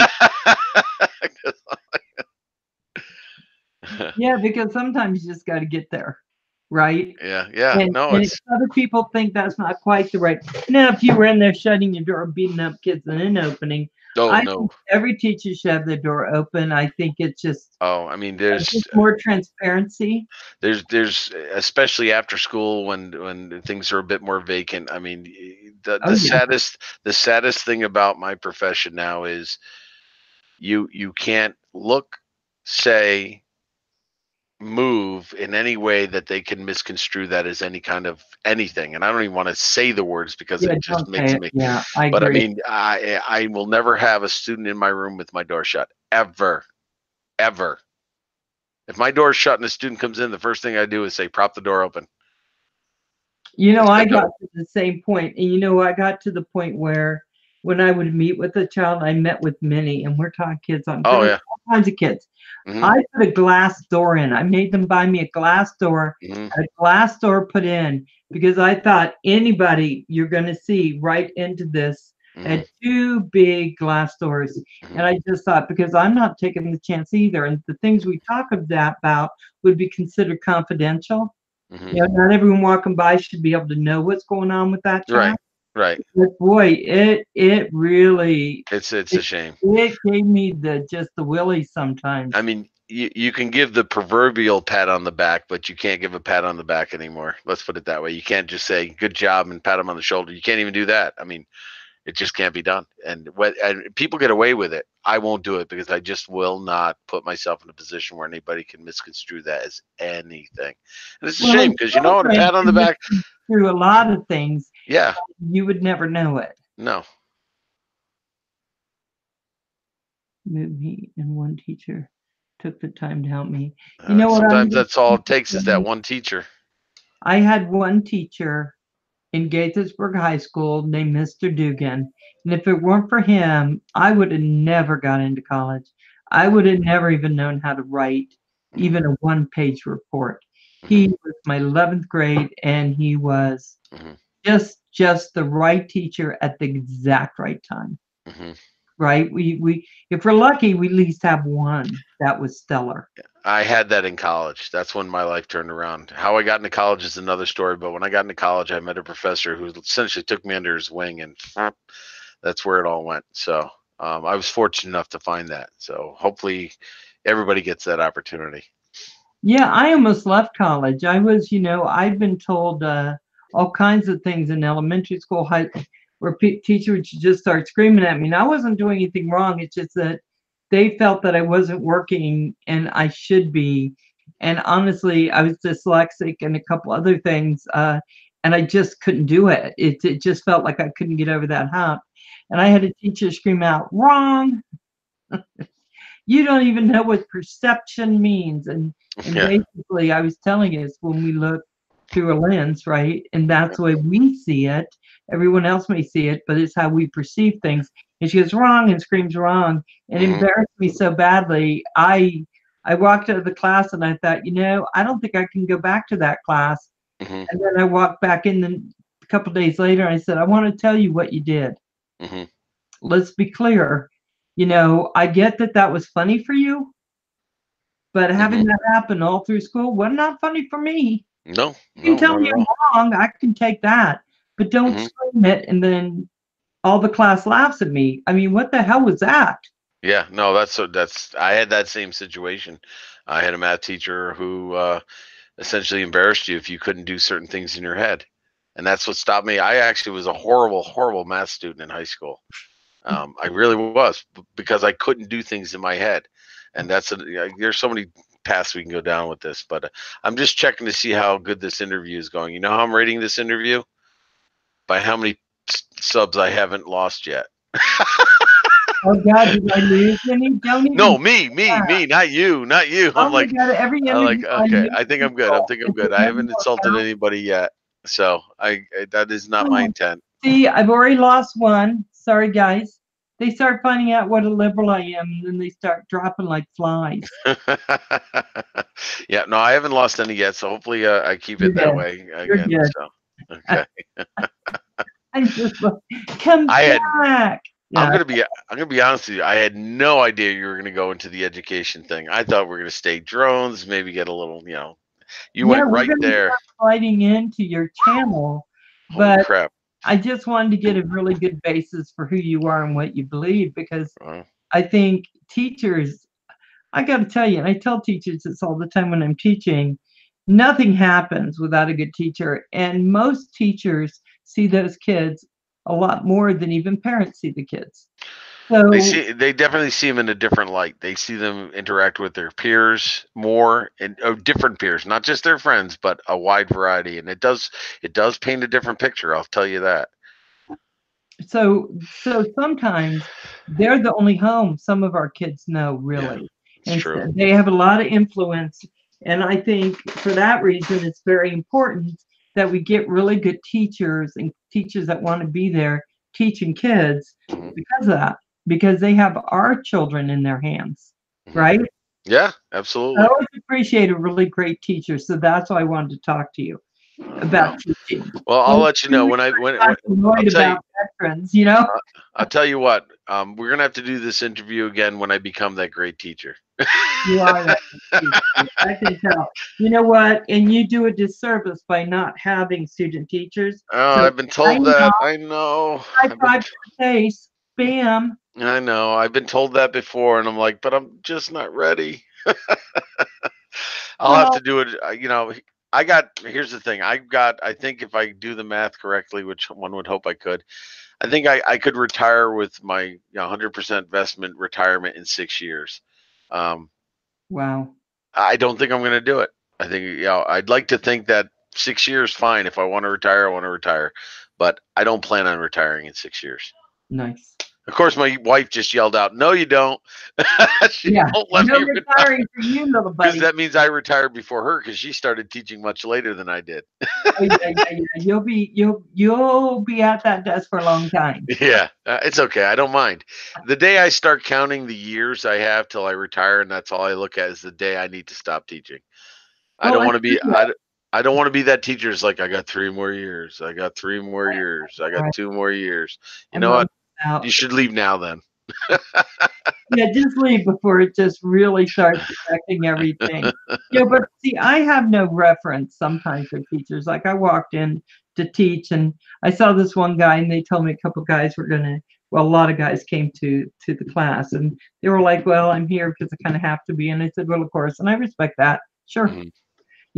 I went because I had to go and then I started teaching it. But this one teacher, no fingers. And I said, "So I'm just going to see with my telepathy if I can tell what you do. Um, I'm guessing you're a shop teacher. And he looks at me, how did you know? It's magic. But he didn't have his 2 fingers. My God. Of course he's a shop teacher. I And I then the don't. one man who was kind of twitching. I said, oh, I bet you're the band Oh, teacher. oh no, Mr. Doughboy, those are bad words there. He's saying Superintendent Centroid. Oh no, I Right. started courses to become an administrator. 2 in, I'm like, yeah, no, this is not No, me. I know no. my limitations. That is I flipping no fun. no, that When you're in charge of other people, I mean, beyond students, I like my teaching. I'll stay it's right where no I fun. am. That's for a different character altogether. It'd be like I being don't in have the it. faculty room all the Yeah, time. no, I do not have the personality nor the desire, nor the capability. I don't think I could do that job. I really don't. But thank you anyway. Maybe That's right, man. He had 22 more years. You'll get there. 22 You'll more get years. I there. remember those days. Right? Right? I remember those days. I It want does. to It feels like yesterday I started teaching. right? I'm going to talk to you. Let me go in and pull it up really quick about your channel. Uh-oh. Thank There's God some we're off the things that I education saw on thing. your channel that were surprising. Hold on. I'm not saying in a good way. No, I'm What? no, I'm like, I sorry. don't remember putting anything inappropriate. I warned you, I'm a very dull guy. I mean, Hey, I think I'm the, gonna the tell worst thing you, you'd catch me doing is picking my nose. I have been, I am too. I'm not exciting. That's why I lose subscribers. They come in, they go, I think Val's going to be exciting. No, I am not. We had a good interview though. I thought it was Oh fun. yeah, we're having a good interview, but I am not. I'm still disturbed by the Christmas lights in July, but you know, I know, right? And that's about the everyone, worst thing I could dig up on you, Val. I know, I just, you know what? And sometimes I'll leave the grass seed that I planned on using, but I didn't get around to it, in a little bag on my porch. Yeah, I'm one of those. Oh, RJS is the requesting fan. Kathy. She's indisposed at the moment. I'll see what I can do. I can't promise you anything though. Oh, well. Okay, guys, so I want to thank everyone for coming into the chat. And whether you just came in or you're going out or you're somewhere in between, go ahead and hit that like. We might be able to get Roger to dance tonight. I'm not sure, but it's always Right, look, you just got him to turn around. yeah. Right now Like, he's what? starting to Look, he's dance. shaking his head. He's like, no, no, no. Good for you, Roger. Uh-oh, I made him sneeze. Mr. Crowley in the house. How you doing, Mr. Crowley? Hey, Mr. Crowley. Raymond Millwood. There's a new name. Do I have Hey, Raymond Millwood? Raymond. Raymond's in. Hey, Raymond. Raymond's so cool. Hello. I like seeing Raymond. We got a lot of people in tonight. So I haven't been checking the chat nearly enough. I apologize. No, I have Raymond. Go figure. yeah, I have Raymond. Hey, Roger, were you gonna dance for us later? Hell no. Good man, Roger. Good man. Stick to your guns. Roger. God, see, I already promised though. Don't make promises you can't keep, Val. Oh, thanks, Diana. Thank you so much for coming in. Okay, so here's my next question. You have right now 712 subscribers. Yeah. But if I'm reading your videos correctly, you've only been on here for about 10 months. Is Not that even. right? 5 months? Nope. Since October 21st, I think, if you go back to my channel. 5 months. 5 months, yeah. Roughly just That about is not that long to already have 712 subscribers. I never know. People say it's good. I don't know what to compare it to, but I'm not disappointed. Let me just say, when I started in March and got to October, I was racing to get 100. But I didn't have anybody like the Drone Hub or anything like that. Well, I give a lot of credit to the Canadian Drone Hub for that. I can't take and not only that, Roger's encouragement. He's the one who kind of indirectly got me thinking about live streaming, and that made a big change too. So, I don't want to get too sappy here, but Roger's been a big influence. Yeah, I gotta say he was really he really came in and started making things, just shaking him up. Yeah. because every subscriber I got, I felt like I was out there fighting the fight, you Yeah. know. And when I got 25, I was still like, who's watching this, you know? Well, it's like it was like Canadian Drone Hub. I dropped in there like out of the blue. Don't know how I ended up there, but I maybe I saw the word Drone Hub. I'm like Canadian. Oh, you know, my parents from Canada. I do drones. Let's see what I don't know what brought me there, but I go there, and next thing you know, all of a sudden I see a comment.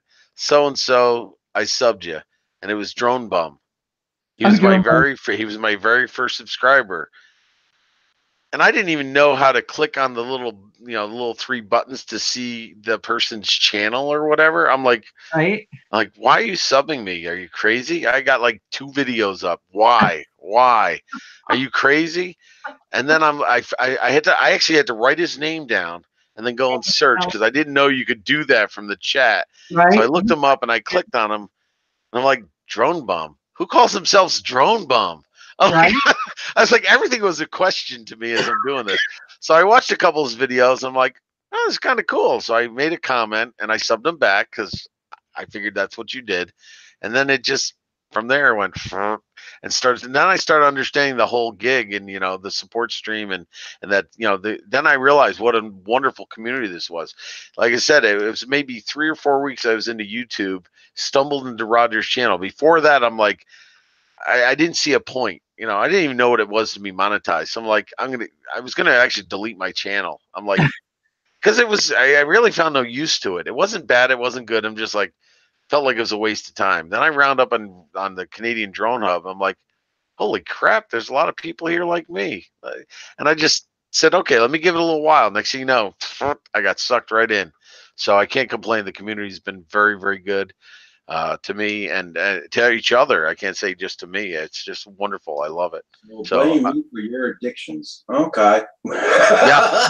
You Yes, Roger. you are Yeah, responsible yes, for this. yes. I'm gonna have a T-shirt made. I'm addicted to Canadian Drone Hub. Right, right.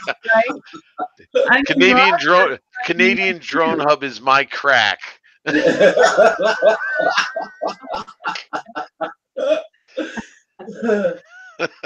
can take that any way you want. look, yeah, let's see. Love My Drone said black hole mark suck you right in. Yeah, but I will make this one promise. I made a promise to myself and of course to my wife. The moment this feels like a job, I'm done. I'm done. I don't want this to be work. Thing. If it feels like a job, if it starts actually feeling like a job, just go ahead and do a couple more and just give it time. Because I got to the point where I was working so hard on it that all of a sudden, and I don't mind it being a job, I love this to be my job, Right. but I started getting a little overwhelmed. It is. It is consuming. If you let it happen, it is consuming. And I found myself having to check this, having to do that, and I had to stop. And I was one of the people who was all of a sudden worried about getting subscribers. You know, oh my God, I just lost 10 subscribers. Now I'm gonna go back, and I fought into these streams to try to get subs, and that you know that's a losing battle because the faster they come, the faster they go. And you know what? I'm like, finally, I just gave up on it and said, you know what? If it happens, it happens. If it doesn't, doesn't. I just want to have fun with this. And I've been having a blast. And as soon as, like I said, as soon as it's no longer fun, I'll at least take a vacation from it and then decide whether or not I need to quit. Oh my God, this is why I love Ed, okay? He Who's gets Ed now? Ed is Love My Drones. Okay. Because it's got to be fun, Mark, but amazing how much work one puts into Yeah. I know. Isn't that crazy? I work so hard to have so much fun. What's up with that? Waking, Paul. Yeah, you know, you put all this work and all of a sudden you realize, Plummet, hey, I was just talking about you the other day. Talking about how good at FPV you are. Sorry, Mark. That's okay. No, do your thing. You got to do the chat thing. I get it. I got to work on it myself. So have at it. Guys, you know, so recently I've noticed that we've all kind of moving towards FPV. I think Kim did it to us. I don't know. But then I start interviewing a lot of FPVers, and it sounds like really so much fun. And then I go back and I watch a video that Russ did Uh-huh. during that Northwest. Yeah. And he did that winter one. Did you see it? I've seen a few winter ones. Is the It one was with the cabin in the woods? it was the latest one where he has that drone going all along that river. And Yeah, he, and there's one where there's a cabin in the woods, I think. yeah, I think Yeah, so. if that's the same one, yeah, I remember that one. Yeah, and he just put it out just a little bit ago. Okay. And I have been up to North Idaho a lot when it snows, and it looks exactly like that, like picture book. And Uh-huh. then I kind of remembered that's why I wanted to do drones, because I wanted stuff like that. So Yeah. I'm going through all your videos, and you did one on the Hudson Bay on which one was it? Was it? I don't think. Was it the hyperlapse? It was a No. hyperlapse. That was actually Lake Ontario, Yeah. But an you did. inlet from. Yeah, that was a hyperlapse. The only one I've ever done. Yeah. My favorite one though was Bannerman's Castle. Okay, that's actually near my old hometown on the Hudson River. That was that was beautiful. That was my very first drone flight with my Mavic 2 Zoom. How did you manage that? See, I throw my little breeze up in the air, and it's. I mean, Well, I did. you said that was your first flight. It was How? my first. It was not my first drone flight, but it was my first actual flight with my Mavic 2 Zoom. Which, mind you, that castle is about 600 yards off of the shore I was launching from. Mm-hmm. And I did rely because I did rely. I did a lot of reading on it. And my best friend, who was my spotter, he goes, "You're sending." He asked me how much it was, and he goes, "You're going to send that out there?" I'm like, Right. "Yep." Right. He goes, "Are you crazy?" I said, "Probably." I said, I said at that height, whether it hits water or hits the ground, it's going to crash. It's going to break. The only difference is I wouldn't be able to recover it.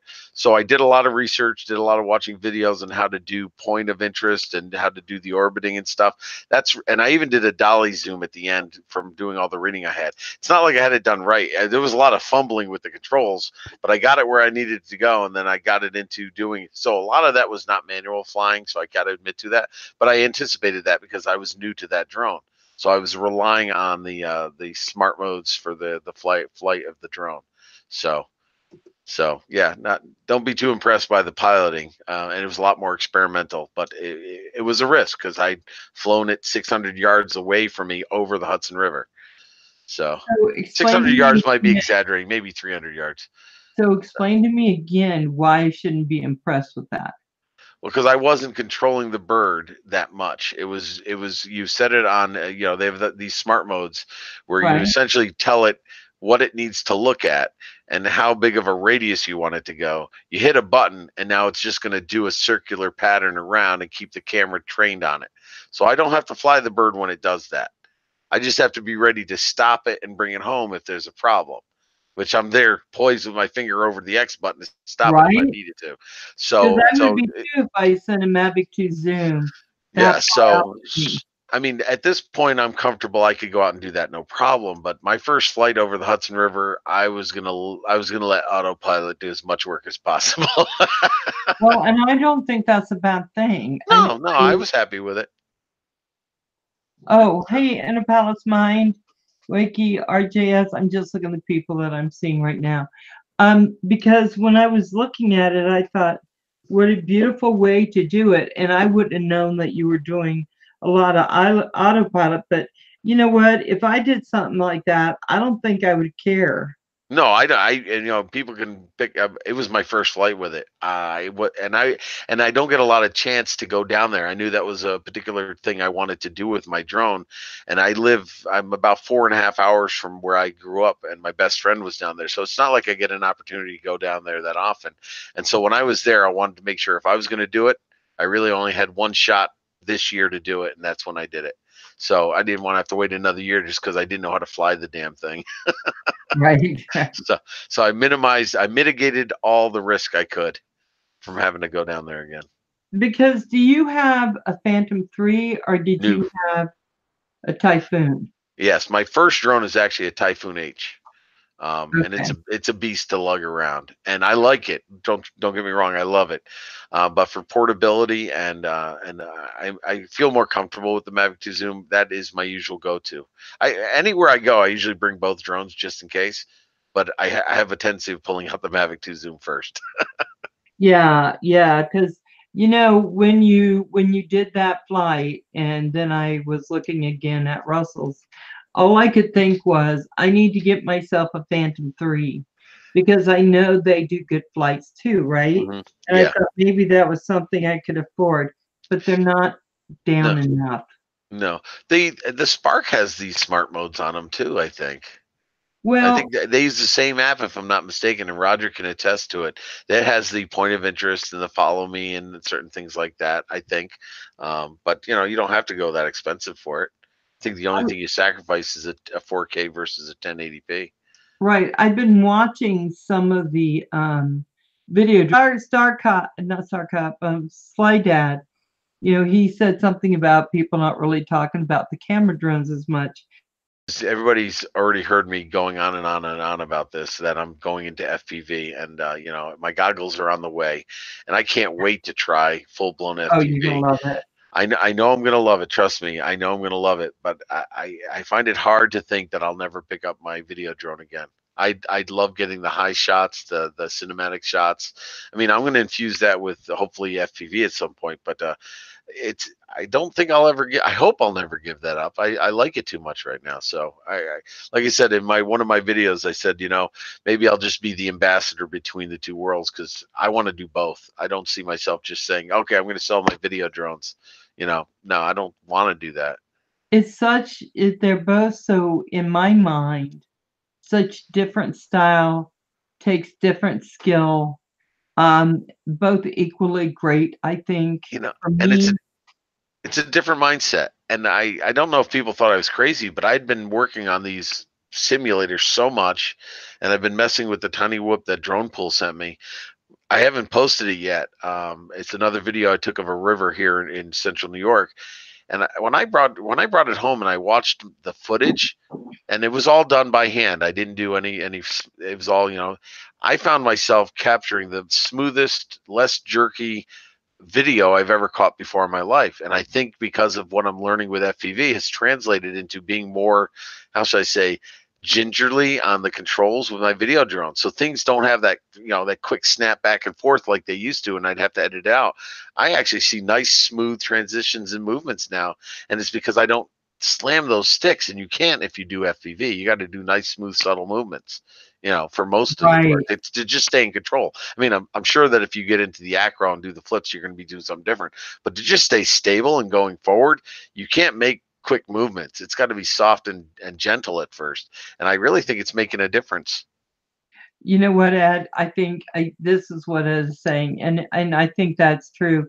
He said, "Mark, the camera birds are awesome, but you can only take so much footage Yes, in the same spot." I agree. That's one That's reason why no one is seeing me fly, mhm. because I'm still kind of in my backyard because I'm so afraid to lose my drone. Whenever we travel, I'm always I look at the world differently because of flying drones. I look at whether I can fly there, and that'd be cool. So I'm making a list of places that I can go to, and even if I have to travel a little bit, he's absolutely right. I'm not going to go and do 9 Mile Creek again unless it's green or that it's the fall where the leaves are different.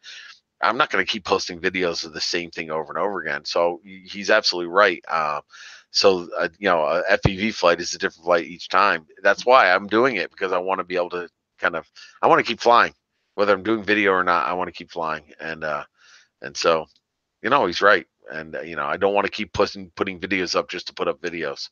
It's got to have a story, and it's got to be fresh. Right. And I think sometimes we can do that. And I still applaud, like, every year, Kim would do his, not every year, he didn't have it that long, but do his Phantom going over, catching all the fall Right. colors. Well, I want to see that every fall. And he's Yeah. like, "Oh, everyone's seen it." Well, not this fall. Well, that's what I mean. There's some of Oh, these last places. fall, but not this fall. I mean, I will go back to some of these places when the season's different, so it'll be a completely different scenery. I will do that, but then again, how often can you do that? Plummet FPV says, "Slam those sticks, bro." Yeah. Yeah, when I start doing the acro stuff, I guess I'm gonna have to. But right now, I just want to be able to keep it up in the air and not crashing into anything. That means nice, slow, steady movements and keeping it level. And you ain't gonna do that slamming sticks, I don't think. Yeah, but Clement's really good. He can slam all kinds of things. Bro, it takes practice. I suck at a little, but I'm hitting. Oh, you do not, Clement. Well, You're a great flyer. yeah, hey, Plummet, go watch some of my back episodes of live streaming liftoff and some of the, and free rider and stuff. You'll get a kick out of that. I'm still hitting walls and lift off. I am just the slowest learner on this. My battery's not here yet for my controller. It's driving me nuts. I'm still using a damn Xbox controller. It's killing me. Are you? Yeah, it's killing me. For lift off, you need one of these. I got one of those. I don't have a battery for it. I have one on order. It's not here What yet. kind of battery do you mean like these? See, mine does not have the adapter in there for any regular batteries. I don't. When I bought it mine, I didn't realize you had to make sure you got the insert for regular alkaline batteries. Mine has to be rechargeable, so I Can don't I have tell that part. you, I didn't either. I accidentally got the thing that I needed. Well, God It bless, was because I mad. didn't do it. It should be in a couple days. Should only have a couple more days. It's coming from Banggood. You know how long that takes. Oh my God, Star Cop, you are so bad. Oh my God, I'm not even going to read his comment. I already read it. Too late. Already read it. Did you? Yeah. So now I hear, because I'm watching these videos, they're beautiful, and then you went into live streaming, and It's Roger's fault. It's Roger's fault. I'm pointing at Roger. Roger's bad about that. Because when I was looking at your stream, you went into live streaming, which is, they're even saying it now. It's a way to connect with your audience, even if all you're doing is content. You want to do a live stream now and again to get the people watching to get to know you a little better and to have that interaction. And I think that is true. I think I that is agree. true. But Inadvertently, I got that out of it. I didn't. That was not my intent in doing live streaming, but I'm glad I did it for that reason. So it was a happy accident. yeah, because I'm looking at this. Oh, you had a little too long hair there. Let me see. You need a haircut. Thank you. Okay. So I looked on here and you had the desk. I call it the DNA desk. Uh-huh. You did that for a while and then you changed everything. Yeah. And you started going a little bit different. And meet Drum Bum. And then you started doing interviews. Yeah.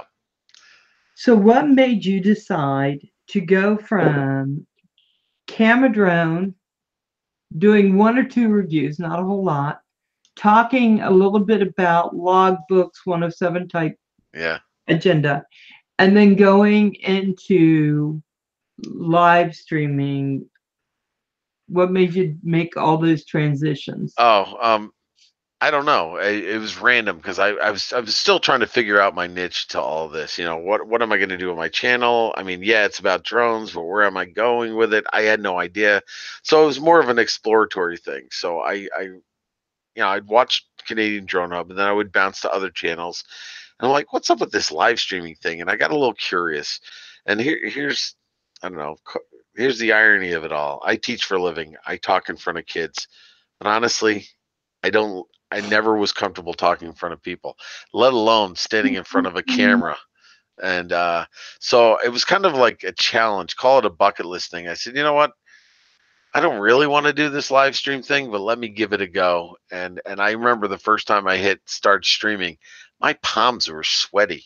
I was like, and I was screwing things up, and I couldn't believe it. Within 30 seconds of going live, now I'd only hadn't been on YouTube that long. I had like 8 people on the stream. I'm like, people, go away. You don't want to watch this. So I think I remember saying that. I'm like, nothing to see here. Yeah, I'm just figuring this out. How you doing? And my hands were sweating. I'm like, oh my God. And it was definitely outside my comfort zone. But it's when that happens, what can you do? So I said, let me just keep trying this. And it's been a lot of fun. It's been all a happy accident as far as I'm concerned. You know, when I started live streaming, it's like well over a year ago. I started back, like, I think I have a live stream November or maybe it was October, and I'd done a few. And I remember being really nervous, but when I Hmm. started them, all I knew to do was hit that live stream button. It'd take me on right away. You couldn't have anybody on with you. It was Right. just you. And then I started watching everybody put other people on. I'm like, how's this magic happening? Yeah, that's exactly. I think that's when I You started know, saying, you know, this could actually be fun. This could actually be fun. So, right. And then I think it was not even, it wasn't May, it was before May, I think it was April, that all of a sudden I called Roger and I said, hey, Roger, I think I'd like to interview. And I didn't know if anybody was doing it or what was going on. Later, I found out Puso was doing some interviewing, hmm, but I didn't know his channel at the time. So I went on and I just thought, that's what I want to do. I want to learn the hmm, community better. right, right, Because all these guys, I don't know anybody, not right. really. So I So, started doing the interviews. And then I saw JD Quads, not JDS, but JD Quads started uh, doing it. And then, I saw some other people and you're doing it. So tell me if you found it to be like I found it. When you start, sometimes it's not that easy to find people who say, uh, yes, I want to be interviewed and I'm comfortable yeah. on Oh camera. no. I mean, my whole thing was, I went on live a few times, and I did get a copyright warning at one point because I played. In fact, I remember it was actually Arco Drones. I played one of his videos, forgot to mute the sound, although the music was protected by him. But by playing it through my stream, I got a warning. I didn't get a strike. And like, oops, and wasn't sure what I wanted to do. But then I started thinking, what am I going to do with my live stream? Now, I can't remember if it's because I saw you interviewing or not, but I'm like, if you watch some of my earlier videos, I always make mention that, I've learned a lot from YouTube and I want to be able to give back to the community. And the first thing I thought of was like, let me go back to Drone Bum, one of my very first subscribers. And I'd seen that he was doing that Sunday live stream. And I'm like, you know what? I'm just going to try this. I'm going to put it out there. And I texted him, or, messaged him one. I said, dude, would you want to just get interviewed on my live stream? And he actually said yes. I'm like, holy crap, he said yes. So I'm like, so that was probably, I think that was my very first interview was with Drone Bomb. I'm pretty sure it was my first I one. think it was. And I noticed that, with people who already do lives, they're a Yeah. little more open about doing it. Uh-huh. It's when Yeah. you find someone who hasn't even been on live ever, Right. it's they get kind of nervous. Yeah. Like So you said, when you first went on live, your palms are sweating, you're shaking oh, a little. I had no format. I'm like, what am I going to talk about? It always seemed, everybody seems so natural on there. I'm like, how am I going to, what? And then I'm like, yeah, I have nothing for you. I'm I don't even know why hi, got nothing. What do you want to talk about? I'm just sitting here Just hoping gonna say, somebody comes on. and you got to admit, when you ask a question, you got to wait for the lag. So you ask the question to to anybody in chat, and then you sit there and go, Yeah, waiting for them to respond, and like, waiting to this see is if they're awkward. This is awkward. It's so weird. yeah, and like you said, if you don't have something kind of based in what you want to talk about, then it can be awkward. Oh, But very. I think teachers interview all the time, Hmm. and I did interviews. Part of my profession was to do interviews. Right. So I was doing them for 14 years. You've been teaching, same thing, talking to kids, trying to get information that they don't want to give you. It takes it. You kind of get a knack for it. Right. I think you just naturally are able to do that. Well, I learned. I gotta give credit too, because I interviewed Eagle VP Keith, and he's a great resource. And when I chatted with him I actually asked him if he would do an interview with me. He said yes. But I said, listen, I've never met you. Can we do a Skype call? And when I talked to him, we talked for like 2 hours on Skype one night, getting ready for this interview. And then, of course, I went and watched some of his videos to make sure I had my homework done. But this man is phenomenally knowledgeable in video editing and not just drones. He's had his own business, and he Wow. loves to do interviews. He's an amazing guy to talk to, and he gave me some pointers. And trust me, he's watched my live streams, and he's texted me back and said, "Great job, but." You might want to think about this next time. And you know what? I listen to what he's got to say. He's a wonderful resource. So I hate to do a shout out, but if anybody doesn't Oh, have no, Eagle great. VP, you gotta check him out. Oh, and before I forget, I've been waiting to see him in chat. Have you seen Rodney Bell? Is he in here? Rodney, You I'm see, not I haven't sure. seen him yet. Well, I interviewed Rodney, as you well know. Yes. And today, I hate to say it, I got a box from my wife goes, "You got something in the mail," and I thought it was my battery for my controller, but I'm like, that's an awfully big box. No, Rodney sent, and I wish I'd done an unboxing, but I figured, hey, what better way to honor the gift? He sent me not only this cup he had made, which I love. I know that Oh, Philly that's nice. so yeah, but I got my very first YouTube T-shirt, the Woo-woo! Rodney Bell T-shirt. I've never had somebody send me a T-shirt before, and this is my Oh, very first one.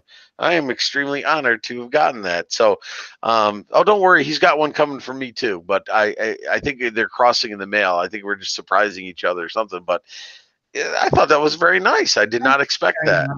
So yeah, so I I got got my one from Drone Pool, and I was shocked that anyone would send me a yeah. T-shirt. I It love was totally unexpected and very appreciated. So I was hoping to see him, but I see that we've been going for 100 minutes. If he doesn't show up, I want to make sure that at least everybody knows what a wonderful gesture he made by sending me this stuff. Oh yeah, when Drone Pool sent me one, now I sleep with Drone Pool every night. At least the T-shirt I says was gonna say, woo, whoa, we're going on to that side of the stream, are we? I do. I love it. It's so big, and I put softener in it. It's soft. I love it. So, I and he love it. was like, and he wasn't, he was like my third interview, I think, and he was a great guy to talk to. And what I've done, I've working my way through the Sunday Sunrise crew. I've gotten Drone Bum, I've done Fly Natural, I've done a Dennis Lovelady who is in the chat. Hey Dennis, how you Yeah. doing? I have not cornered Michael yet. Philly Drone Life, and then there's Chris Hope. I think is one of the ones I have to do too. Yeah, I'm working my way there. I did Philly. I would like to do Chris Hope. I need to do Cloud Effects. Mhm. There's a lot of guys now. I am kind of choosing guys that Mhm. are specifically in my channels and in Rogers. Right. See them a lot. I'm asking them, and the only reason it's not that I don't want to go outside of that, but I want to get to know. I'm thinking the community. And Mhm. then I'll buzz out from there, like I've done Plummet and Night Train, Right. Furball. Ed was so much fun. Yeah. I'm Ed, glad Ed Centroid was didn't say my name. What's that? I'm glad Centroid didn't Roger, you're not off the list, man. You're not off say the list. You're what's gonna happen is you're gonna come into one of my live streams and I'm gonna be like, okay, Roger, here it is. my You're not name. here as a guest, you're here to be interviewed. and I'm going to tell you, even the people I'm not close to now that I've interviewed, all very interesting, all interesting stories, all something, all of them. I don't know one interview I did where I just thought, oh my God, can you please get me out of here? Yeah. Oh, I'm sorry to interrupt. And somebody pointed this out, and I got to say this too. I have This to cup do and this shirt, Mrs. RC does all that work. She does my shirts too. So I apologize. I should be saying, if anybody checks her out, she's wonderful to work with. I'm very mad at her though. She will sit there. She does a live stream and she will go over live with you the patterns and what you want to do, and she'll answer your questions. Phenomenal. You don't get that kind of service with Vistaprint. You know what I mean? You send it and you hope it comes back good. She's really good to work with and very reasonably priced. Yeah, But I think the only problem we had was some colors. yeah, And so we but ended up going with Teespring because of colors. right. But I'm mad at her because when I first started doing it, I'm like, "Do you do embroidery?" She said no because I like my original logo, but it's going to be better if it's embroidered. So I said, okay, well, we'll make up a design. I still want to support her and stuff, and I don't mind. I love what she did for me. It's great. But then I'd seen the other day Paul Murray have that hat embroidered, and the price seemed reasonable, and it was Vistaprint. I'm like, you know what? I'm gonna go check out Vistaprint. And he's right, reasonably priced. I've ordered a couple shirts and a couple of hats with my embroidered logo, the original logo. Then I go onto her live stream. That booger's got an embroidery machine now. Yeah. Yep. I'm like, when'd you get Yeah, this? I She need goes, well, to if you were on my live stream last week for the unboxing, I'm like, I just ordered from Vistaprint. Ah, so mad. You know what? That is so funny because I don't know how much she charged for a hat, but Vistaprint can be kind of spendy when you put in Yeah, what you want and multiple you want it colors to. and stuff like And I that. don't need to make money from it. I just Right. want to have one. Right, that's it. I always wanted to have it made, and I'm like, oh my God, when did you get this? She goes, well, if you were on my live stream last week for the unboxing, you'd know. I'm like, you rub it in. So I felt bad. I'm like, I can't really return it now, So Right. she just, My but sister has an embroidery machine, and she and I have been talking about some stuff because so I'm gonna. and she does a beautiful job. I'm gonna send her. I'm gonna send her a picture of it. I'm gonna send her the file I used, and I want to see if she can do it so that when, and not if, but when I order more, I'd like her to do it for me. So, I Oh yeah. apologize to her. Because let me tell you something. That hat she sent me Uh-huh. that I have now can't find because I think someone walked off with it. Now I Like gotta look for my hat now. wander. Yeah. And I will tell you, that is the first hat I've had that I've really loved. It fit me just right, everything. So she is a marvel when it comes Oh, to she's very good. I'm getting the hat. I actually should be wearing it. I didn't see it behind the green screen. Sorry behind about you. that. There we go. So I should put that hat on. There you go. And it's hard to appreciate what she did because I remember one time in Roger's live stream, I had like 6 different patterns, and I gave everybody a chance to vote on it. And at the last second, we changed our mind. Now I'm going to put my hat in the camera here. I don't know if you can tell this on camera, but that vinyl actually changes colors. It does. Yeah, and it's much more vibrant, and it's the same thing on the shirt. And that was like a I last love minute that thing. hat. She goes, well, I have this, and it looks really cool. And her camera wasn't very good, and I had to trust her. She goes, it really looks cool. I said, that's it, black shirt, that logo. We're gonna go with it. The problem was it took like 4 weeks to come from China. This vinyl. Right. So. Well, that she's doing embroidery is super exciting. So Yes. guys, I'm Yes. just going to give her a shout out. You want to go see? It's Miss RC, and I think is she going just by Miss RC, or is she gone to Tiffany? It's still Mrs. RC as far as I know. MRS space. I don't know if there's a period or not, but MRS and then RC. And if Crazy. you can't find her, go to RC Crazy. Yeah. And he spells That's his his name wife. a little different. I Yep. think Cray and then Z. Yeah, I think that's him. And he's also got a gaming channel too. Hey now. So. Okay, I'm sorry. I had a squirrel moment. That's okay. You're allowed. It's your channel. I just get these squirrel moments. Yeah. I try not to have them. So now you went to this. You're doing really good in the interviews, right? I hope. Some people watching and some stuff happening, and now you're gonna do FPV. Yes. Louis P. Floyd, who lives only half an hour away from me, involved in CNY drones, big FPVer, asked because he's done it on your stream. He's done it like 10-minute segments. He goes, Mark, I have an idea. I want to know if you'll help me. He goes, I want to do a build literally from beginning to end. And he wants to take his time. I don't know what he did for you. How long did he do like a beginning to end thing with you? We ended up doing 2. Okay. Well, beginning to end. Well, I think he wants to take a crack at it. Maybe it's because of your suggestion. I don't know, Val, but I'm going to be having a chat with him tomorrow night at 8:30 to dial things in for Thursday night. But he wants to do the same thing, and it's not about him building. It's really about actually doing a DIY kind of thing where I'll be moderating the chat. I'll have a camera on him. We'll have at least one more camera on his hands. I'll be streaming it through OBS, and I'll be moderating the chat. So if anybody joins us and you have any questions about what he's doing, just type it in the chat and I will relay those, so he doesn't have to watch chat at all. He just has to hear me, and then he can respond to your answers. And we're planning on doing at least 2, and we have a third night scheduled if we need it. And I think he wants to go all the way through Beta Flight too. So I gotta tell you, Beta Flight was where hey Rolex, Beta Flight is where he lost me. mhm. Okay, guys, love my drones, Miss RC Customs Designs. So there you are. Hit that if you want to go see Miss RC and Yes. get those deals that she has going. But And she live streams regularly. You can catch her and ask her questions, and she'll yeah, put stuff on the screen to show you. Okay, go ahead. I'm sorry. so I have to go back. You old people, I can't remember That's any. okay. We were talking about the live stream with Louis P. Floyd.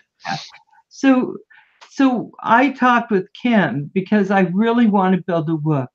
Jim did one of those what are those? Those 3D printers? Mm-hmm. You like how I do it? Yeah, I knew what you meant. Down when you were making the skull. Anyway, so that's what I want to do. I want to do those, right? Do something like that and build that. So Kim, That'd be cool. we're going to go on Google Hangouts, not with an audience. I just said, let's build this thing because I want to build one. That's cool. I'm not sure I'm any good at it, and it might turn out horrendously bad. But even if it didn't fly, I just want to do it. Just want to do it because I want to know. The guys always talk. I want to know. I want to see what they're seeing, do what they're doing, and just get a better understanding of it. Because really hard to continue to talk with guys about all these different things they do if I have no idea. Well, I actually somebody had asked me, when did I get into drones? Actually, I'd say about 8 or 10 years ago, I actually built my own drone from scratch. Not an FPV drone, not a photo drone, and nothing that had any stabilization. So I got a controller and I bought like bits and pieces, followed some YouTube videos, got my ESCs, my flight controller, learned how to program it. And it flew, but not really well, and it was not stabilized. So I got a little experience of that, and it was okay, but I didn't. I felt like I was going to kill somebody with it.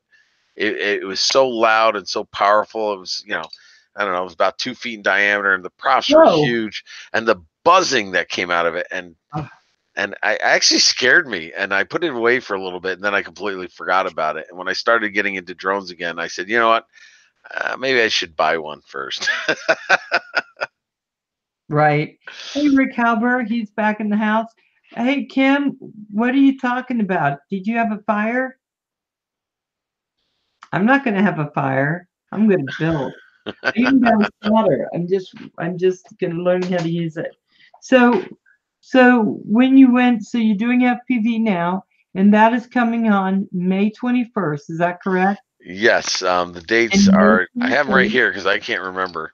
Thursday is the 21st. That's this Thursday at 7 p.m. Eastern. And then we go on again Saturday, the 23rd, just 2 days later at 7 p.m. Eastern. And if need be, Monday, the 25th, but that's going to be at 8 p.m. Eastern. So, and the good thing is, if you miss them, you can catch them on replay. And I'm going to be watching them over and over again because I actually want to build this thing. Obviously, I'm not going to be able to do it while watching, and I wouldn't even be able to do it, so I want to be able to go back and watch step by step. And he's given me the parts list. I'm going to try to make sure that's in the description so people know exactly what to buy. I don't know if he's given me links to manufacturers, but at least you know what the parts are. So hopefully I'll have my act together so you can look at that. Oh, look at RC Crazy's in the house. Hey, RC Crazy, about time you got here. We were talking about Miss Crazy. Yes. All right, and John DiNardo's in. Hey, John DiNardo. Hey, you said it right that time. Better half. Nice. Very nice. Yeah, we were talking about hats and embroidery, and I need to talk to your wife. I don't know that I want a million hats. I just want a hat with Val's Life on it. Yeah. Oh, trust me. Prices, how you doing, my love? Trust me. I think she was ready to reach through the camera and smack me when I told her I ordered from Vistaprint. Yeah, I didn't tell her that's where I ordered it from, but I did say I got embroidery done. Didn't know she had the machine, so I will not make that mistake again. Yeah, those machines are a beautiful thing. They're a Yes. beautiful thing. Well, that's it. When she first started, I'm like, hey, I really want embroidery. Do you do that? And she goes, not yet. That'll be a while. That was Yeah. 4 months ago, I think. Well, I'm glad she got it as soon as she did. That's going to open up a lot more avenue for her, Yeah, which is we're fantastic. working on getting Miss RC a lot of business. Yeah, we'd like to. Yeah. Yes, yes. Oh, she's laughing, Centroid. She's At least, laughing at at you. least she's not growling. That's true. That's true. That's true. So, do you think Kathy is going to come on? I don't know. Kathy, can you hear me? Oh, she's not. She's way downstairs. When she comes You up, know what maybe I she can get her did? to say hi. She ran right out of the house because I think she heard me say that. Yeah, yeah. She's like, "Oh no, if I'm not here, not my fault. I didn't see it." Just want to check something here. I might Yeah. have just in case. Let's see. Will this? No, that I have another set of headphones. That's going to be the problem. I only have this one set of headphones, and so if she comes in, I'll give her the headphones so you can talk to her for a bit. But So I'm yeah, not if ready. she doesn't, then we're going to set up another interview when I can do Okay, both. that's Okay. fine. Okay. She might be up for that. Yeah, that'd be fun. So now you're going to start doing FPV. Hmm. You're going to build with Louis P. Floyd. Okay, so are you going to guys be like, oh, Miss RC in custom design? She's Oh, growling. look. Like, "Brr." So Miss RC, we need to talk. Hold on for a second. What's that? Okay, sorry. Oh. Did she hurt herself trying to leap out of the house? No, she's fine. She's having issues with one of our dogs. Oh, poor puppy. Yeah. So okay, so you've done all that. Where are you seeing your YouTube? Because it's something I asked everyone. See your YouTube channel going. I have no idea. I'm along for the ride right now. Are you? Is your ears acting up? Yeah, give me a second here. Gotta hit my head, folks. I'm not going crazy here. Okay. There we go. yourself. Yeah, It's it'll work. I'll have weird. to listen out of this ear. That's it. Oh my No, God. we're good for now. I really don't know where my channel's going. I mean, I like the interviewing. I love this idea of doing the build. In fact, I hope he still wants to do it. But even Hadley said he wanted to do something with me, and I just think the networking has been wonderful. So kind of going along for the ride and seeing where it takes me. I mean, that was new that Lewis invited me to do, and now Hadley asked me to do something with him. I think that's great, but I have to admit I am branching out a little bit. I actually went outside my comfort zone. There's a particular channel that I found I fell in love with that has nothing to do with drones. And I said, these people would be so fun to interview. So I just reached out and I actually I felt like I was being a creeper. I emailed them from their info section and I said, listen, I love your channel. And we've interacted through comments of our videos. So it's not like Okay. she hasn't seen me before. I said, I know this is out of the blue. I said, I'm into drones, but I do interviews. And I said, I've never done this before, but I love your channel so much. I would love to have you as guests on my channel. And I said, before you say yes or no, go to my channel, watch my interviews, and see if you're even comfortable with my style if you want to do it. I'm like, do yourself a favor, do that before you make it. Don't just say yes. You want to look into it. And about 2 weeks later, I got a response, and they're tickled pink. They said they're busy, but I might be doing it in April. So I'll tell you who the channel is. If you haven't checked them out, I don't know. I just have so much fun watching their videos, and I like what they do. If anybody hasn't seen Colorado Martini, go Oh check yeah. them. Yeah. I think they do. I think they do just fun stuff. And anytime they put a video up and I watch it, I giggle, I laugh, and I just love the way they do things. So I asked them, and they've agreed in April to join my channel for an interview or just anything. And I just think that should be a lot of fun. That to me was really going outside my comfort zone. I don't know these people. I only know their videos. I like what they do, so I took a risk. We'll see how it goes. So how many? Oh, Hold on. you made him go crazy, guys. These damn wireless mic. Hitting himself. There we go. I know. Actually, I think I fixed it. Good old Okay. American way. I think I bent it, but that's okay. So how many subscribers would you like to see by the end of this year? It's funny. I was always hung up on the subscribers. And I'm I'm actually talking, watching. I'm and I'm watching my talking watch. not about people who Right. come and go, but true enjoy what you do Oh subscribers. well, that you have a good point there. The key word there is hit him with a hammer. Wakey says. So in a second, I will hit my head with a hammer. These things are driving me nuts. Um, the buzzword is organic. I mean Right.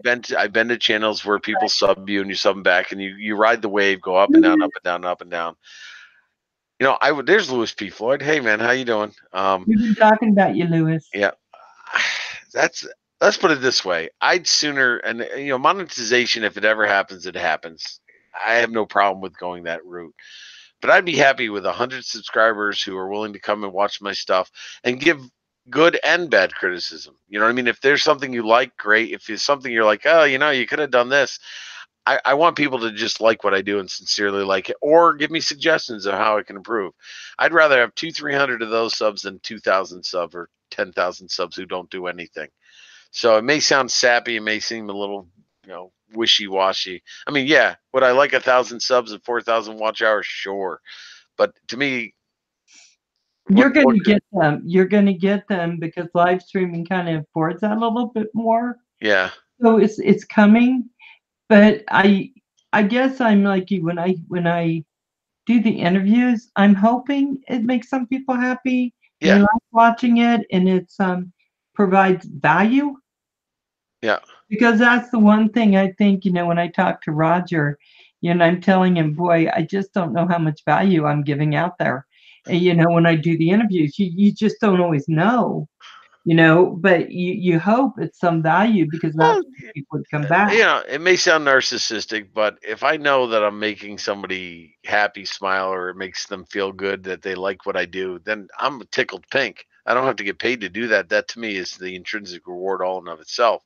I hope I'm not putting crap on the internet. I'm hoping that what I'm doing is at least a step in the right direction. And I hope people are having fun. I'm having fun doing it. And that is most important right now. I'm having fun doing it. If people like it, that's just icing on the cake. If they don't like it, Right. I'll try harder. But I got to admit, I mean, I was having this discussion with Keith from Eagle VP, and he says I don't care if people don't like and put a thumbs down on my video, but if you're going to put a thumbs down on my video, at least have the nerve to say why. You know what? I didn't like your video. This could have been better. Leave the criticism so the person can improve. Or are you just hitting the dislike to be a jerk? Who knows what it is, but Yeah, because he's I got a worked point. really hard to get you 7 dislikes last time I when you know were it's been speaking. great. It's a I worked badge of honor, Val. so hard, I still wear that like a badge of honor. right? Right? And now I have 2 so far, but and anytime you get somewhat talking about touchy issues, Uh-huh. that can happen, but I almost always have 2, so I think that's just the Right. way it rolls, and Yeah. I'm okay with that. I've gotten a lot more, so that's nothing for me. Oh, thank Craigs. you, Northern Ohio Railroad. Everyone calls Idaho, Ohio, and by the That's way. funny. Craigs, how you doing, man? Nice that you can make it. Oh, So haha, sorry, Raymond. I love Raymond Mendenhall. So I guess, oh, thank you, Lloyd Mendenhall, the grumpy blogger. Just need more good friends like you all. Thank you. yes, I mean that it's been a great community. It really has. That's what keeps me going. Is I have fun with everybody here. So Right? I love it. Like I said, it's And not a everyone's job. so nice because if they're not nice, they don't even bother. They only come in to No. leave a dislike and go. You Yep. know? I mean, and there's such great supporters. I mean, like Inner Palace Mind always shows up at my live streams, and they're timed. If I'm not mistaken, they're out of I think they're Australia, so the time difference is staggering.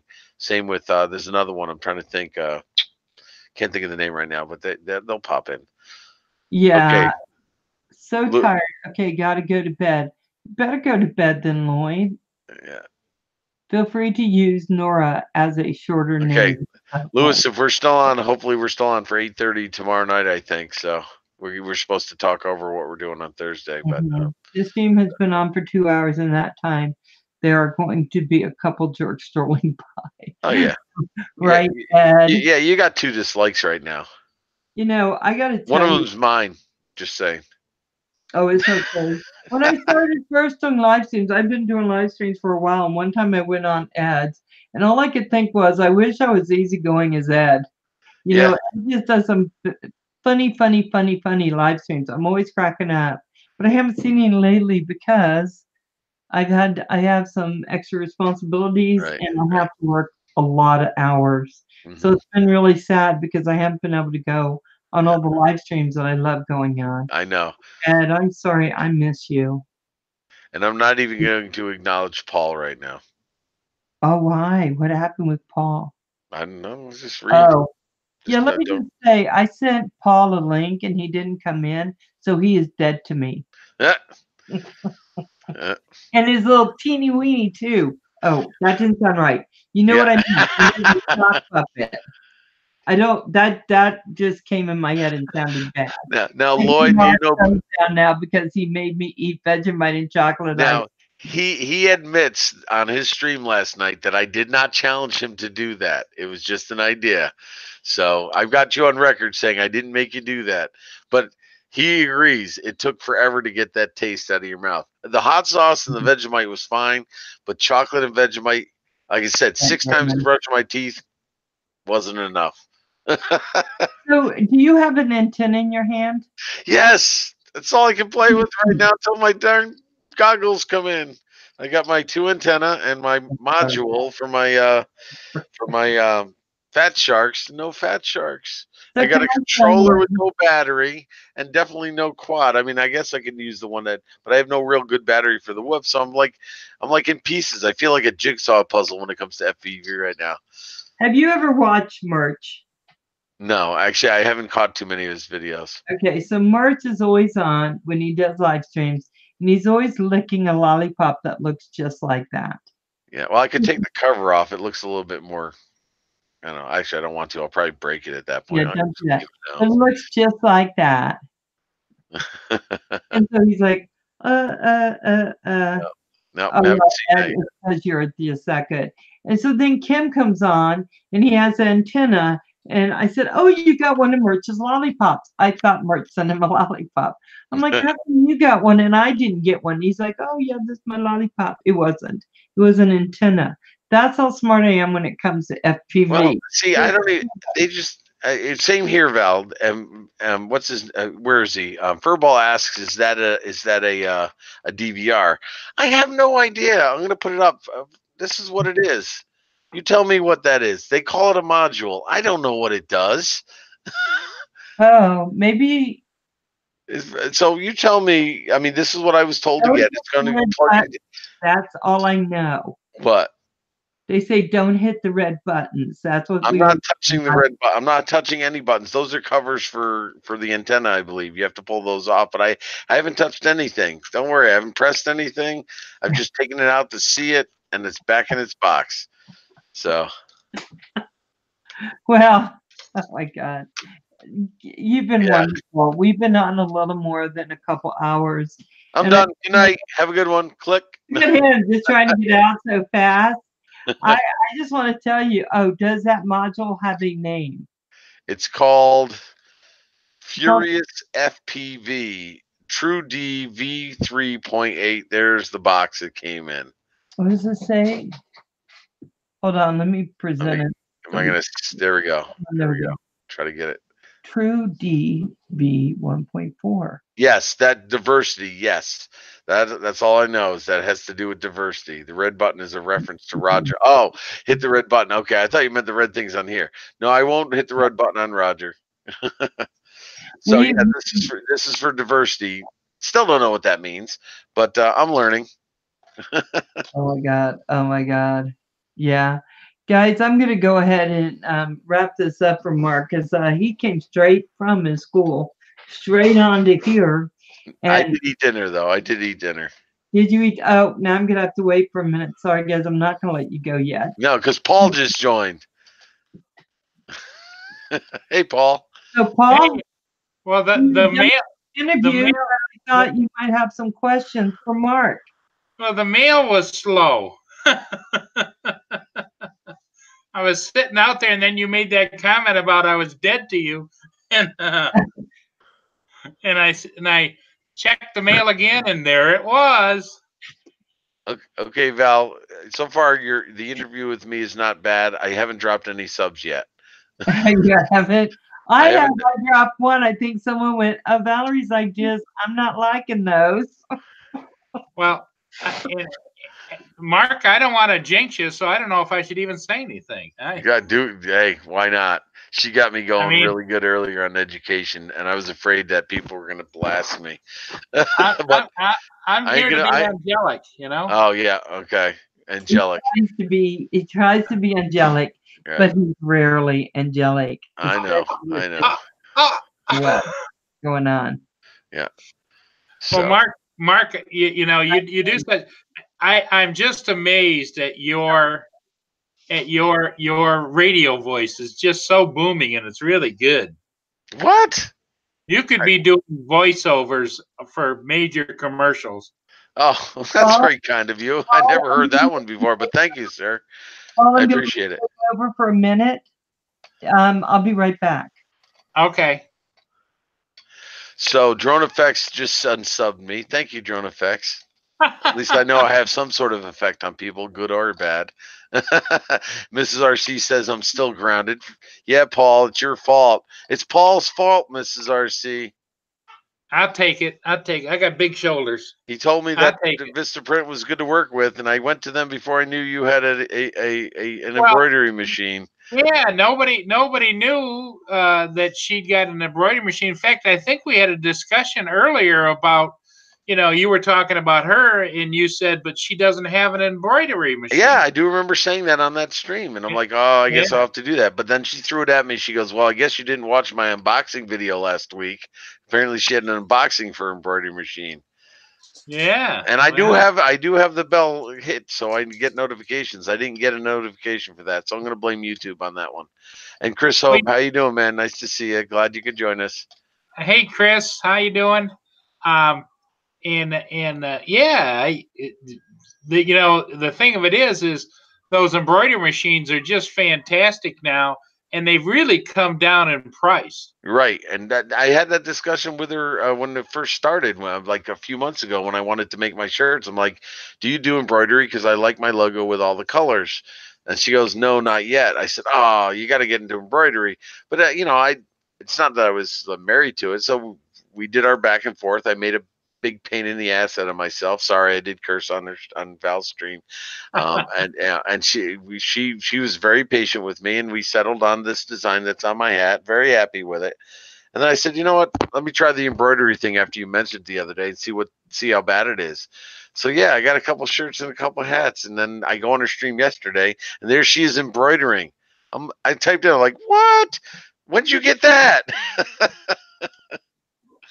So yeah, I'm in the doghouse with Tiff, understandably so. You've been there before, haven't you? Oh yeah. Well, I always say that you know, I may not have ordered the embroidery from her, but I still haven't gotten any of her meatloaf. Ah. I want some of that meatloaf. I love me a good meatloaf, and she's only a couple hours away from me. I may just show up one day. Might be creepy, but I might show up someday when she has meatloaf out. Well, you know, Roger cooked up a mess of ribs yesterday, and he gave out the recipe today. And a friend of mine used it, and he says, "Oh boy, that's good stuff." Robert Sin says, "Good interview. If you notice, I've been very quiet during the interview. I'm taking notes." Why? Why are you taking notes? Oh, wait a minute. Are you being interviewed by Val or something?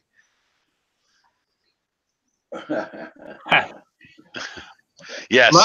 RJSRC, I got educated on Tiff's live. I sure did. She put me in my place. Understandably so.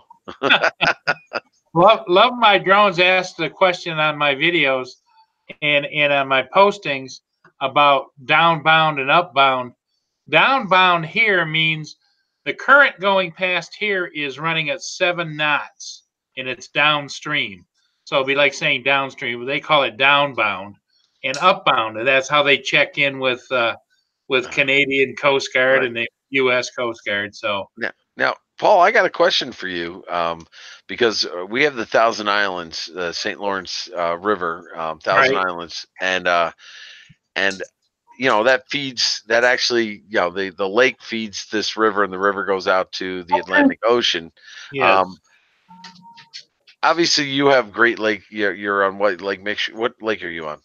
I'm at the very southern tip of Lake Huron, where it feeds into the St. Clair River into Lake. Okay, but I Yeah. noticed more of the videos I watch, you have the ocean going vessels more. Where on the Thousand Islands, even though they go into the Atlantic Ocean, we have what they call the Lakers, where the wheelhouse is on the front. Yeah. Do you see more or less of those in your area? Well, we see a lot of those too. But Okay. what the issue is now is all of the ones with the pilot house on the stern are disappearing because they're building them all in China now, and Okay. they're putting the pilot houses on the rear.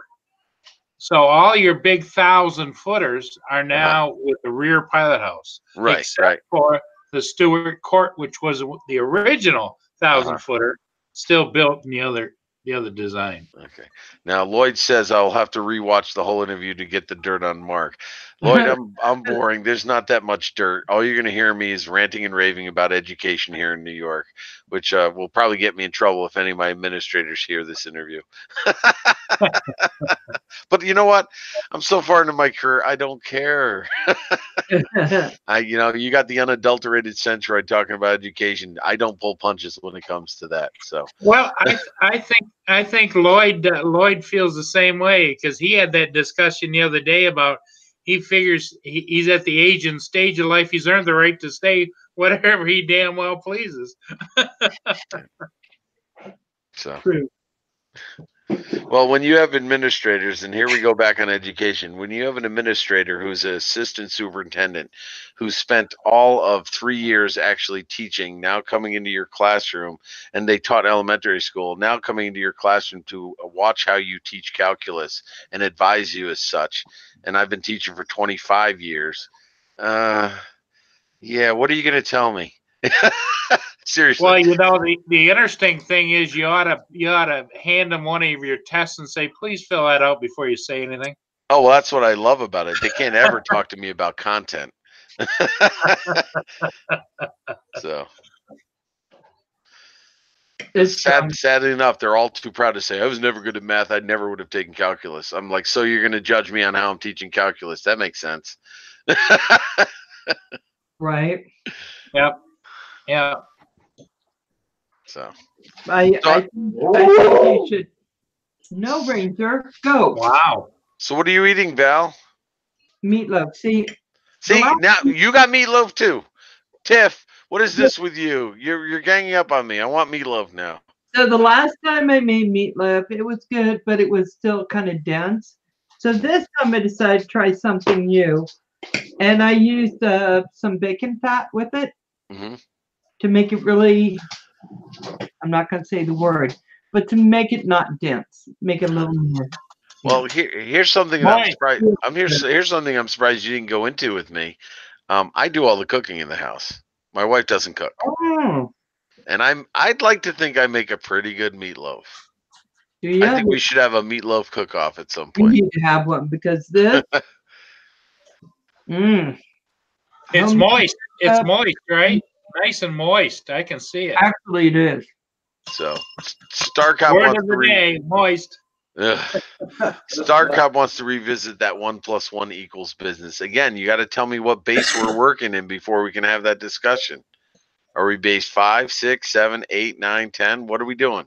Okay, that would confuse me. Like I said, I can show you math where 1 + 1 is actually 0. Hey, legitimately. Grilled cheese. Grilled cheese is good. Oh, she does make a good grilled cheese. That is true. And she does a mean fried peanut butter and jelly sandwich. And to Yeah. be honest, she does a good homemade mac and cheese too. So Mm. it's not that she can't cook. She doesn't do a lot of it, and she doesn't experiment. And I do enjoy cooking, so she has no problem letting it go.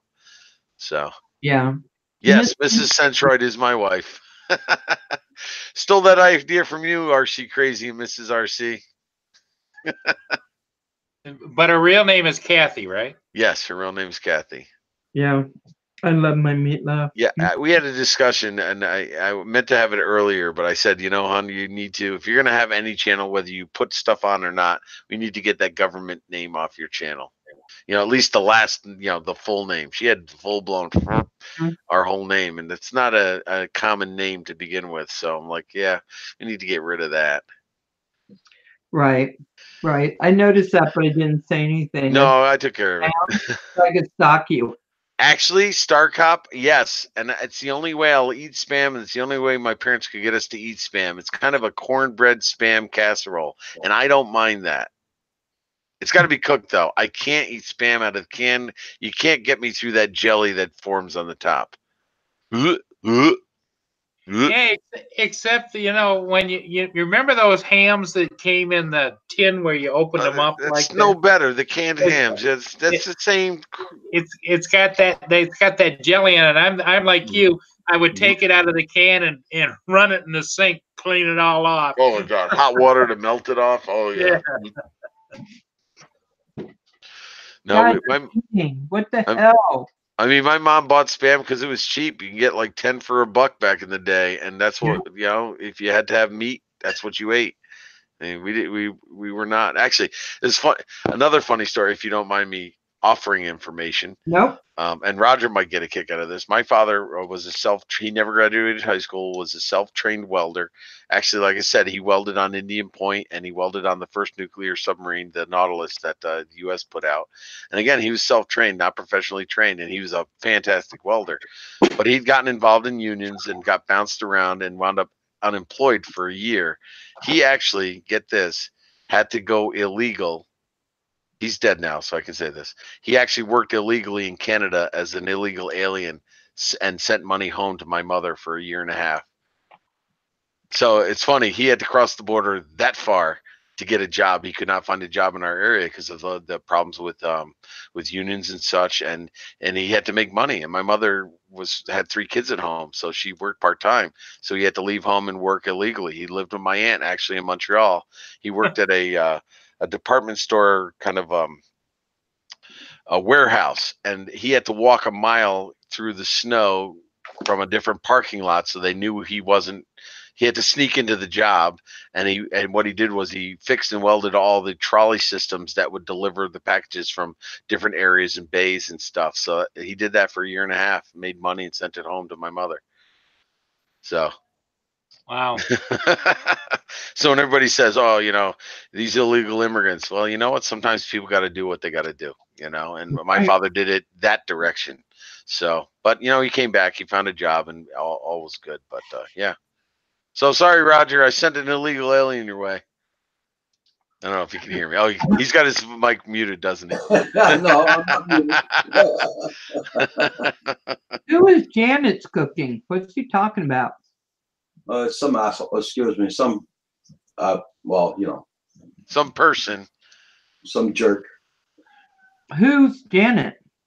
And there's also Zuli or something like that got thrown out. Roger on the hunt, man. Whacking those trolls. It's a troll. It's a troll.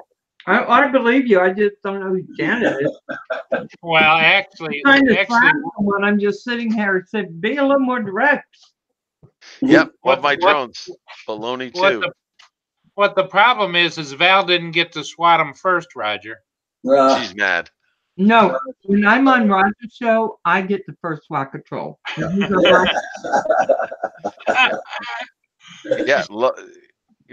it may be bad cold like spam or bologna, but like Love My Drone says, throw it in the pan. It's got enough fat, fry it, warm it up. It actually changes it, and it's not too bad. I agree. My uncle, because it was the World War II type era, right, in Korea and all that, loved spam. Loved it. Did you know that in where is it, Hawaii, they relish spam. In fact, they have like, I don't know, I'm going to exaggerate, but maybe it's not that far off, like 50 different types of spam. Oh my They have God. cuisine and restaurants built around spam. You know, and I'm going to say I've never had it, but I don't think I can. It's I okay. thought Like I said, if you fry it, it's not bad. You put it in a casserole, it's not bad. But eat it straight out of the can like Cab 7 does. No. But my uncle loved it. He ate spam. He thought it was great. But mm-mm. But I eat that deviled ham stuff in a can. That stuff is terrible for you. Oh, okay. I wish he had told me this. Hey, Roger, Yeah. if you can hear me, Zuli, I Yeah. should have known this. What I gotta ask, what did Zuli say on chat that caused him to get swatted? Or was that RC that swatted him? Cooking. What's that? He says Okay. it's better than Janet's cooking. So Okay. Okay. I can explain this. I just got a text. That's my best friend from home. Oh my God! He started a channel just so he could watch this interview and make a comment. Zuli now is his old dog's name. He's my best friend, and he's making fun of his mother. Because Okay. I thought he was talking about Janet Pickering. No. So if he's still watching, I'm trying to fix that for you, Mike. His name is Mike. Let me tell you this story about Mike and why he picked on his mother's cooking. Okay. We grew up, we're best of friends. He still lives in my old hometown. I'm his daughter's godfather. He's the godfather of my daughter. We still keep in touch. We still visit. Great guy. So here's the thing. We grew up together, and he was always at my house for dinner. My mother always invited him for dinner, and this went on for years. And now let me put it this way: his mother's from Leicester, England, if I'm not mistaken. So she got married and moved to the States with his father, who was an American. It was a kind of a military situation. So there's a stereotype that British people don't know how to cook well, which is kind of false because some of your best chefs in the world come from England. But talk about your home cooking and whatever, they have a stereotype that it's bad. Well, my friend would eat at our house over and over and over again. Finally, I called him out and I said, listen, Mike, you're always eating at my house. You never invite me to your house. I said, I find that insulting. He said, Mark, I'm doing you a favor. And I go, what do you mean? He goes, my mother's British. She doesn't cook well. I said, it can't be that bad. He says, fine. You can come to dinner Friday night. She won't have a problem with it. It's the last time I went to dinner there. It was god awful. He was so right. He was saving me, not insulting me. And that's why he ate at my house all the time, because he knew he was going to eat well. Okay. So, yeah. Well, Tom, sorry. He understands. I'm sure he's caught up on the chat. Sorry, Mike. I didn't know. I told him to send me the name of the. That's why I all of a sudden I get this text. He goes, Mark, I'm Zuli. Like, oh no. So. Hey, Roger. If you tell him to come back in, I'll give him a mod. So Roger, he's in now. He's in. I think I seen him. So I thought. Hey, Roger. Here's the score. Here's the scorecard so far. It's scorecard. Whack-a-troll score so far.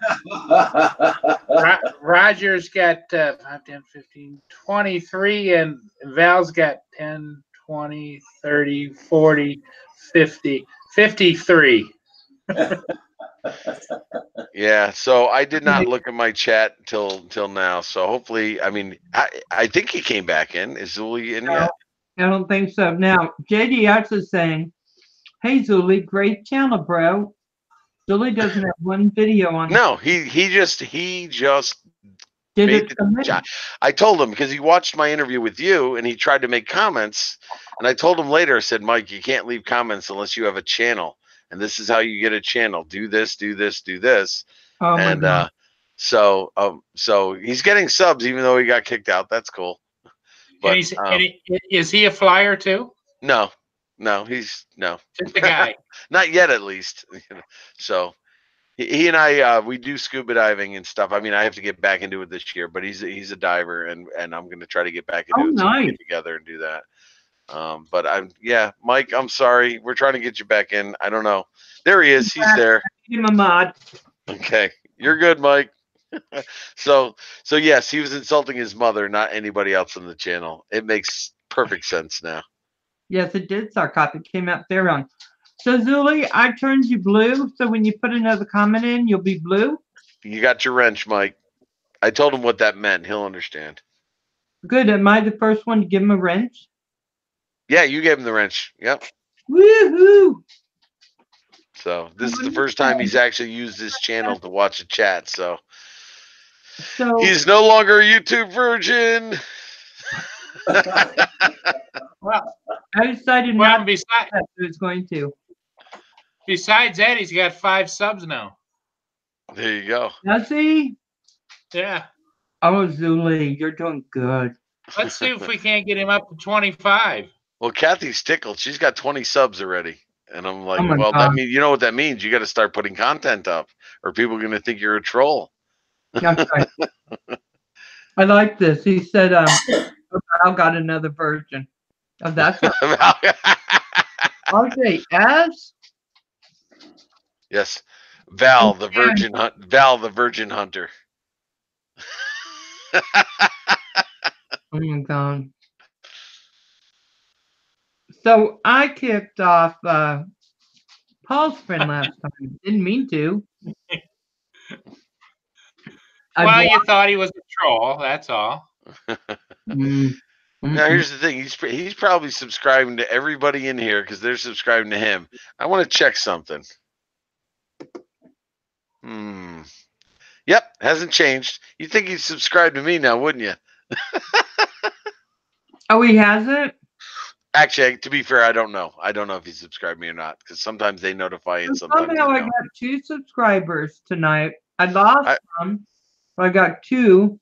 I don't know who, but thank you. And if you let me know in the comments or something, I will make sure I Look at check this. out your channel. Everybody's just throwing their love at Zuli. Yeah, I'm Yep. sorry if I whacked you out, man. I thought you were talking against somebody else here, so sorry about that.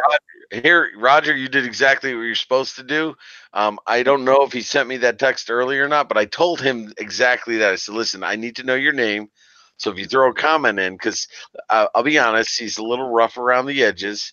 I said, you got to behave yourself or they're going to whack you. And I told him about the whole wrench thing. So, Hi, Skip. Welcome back.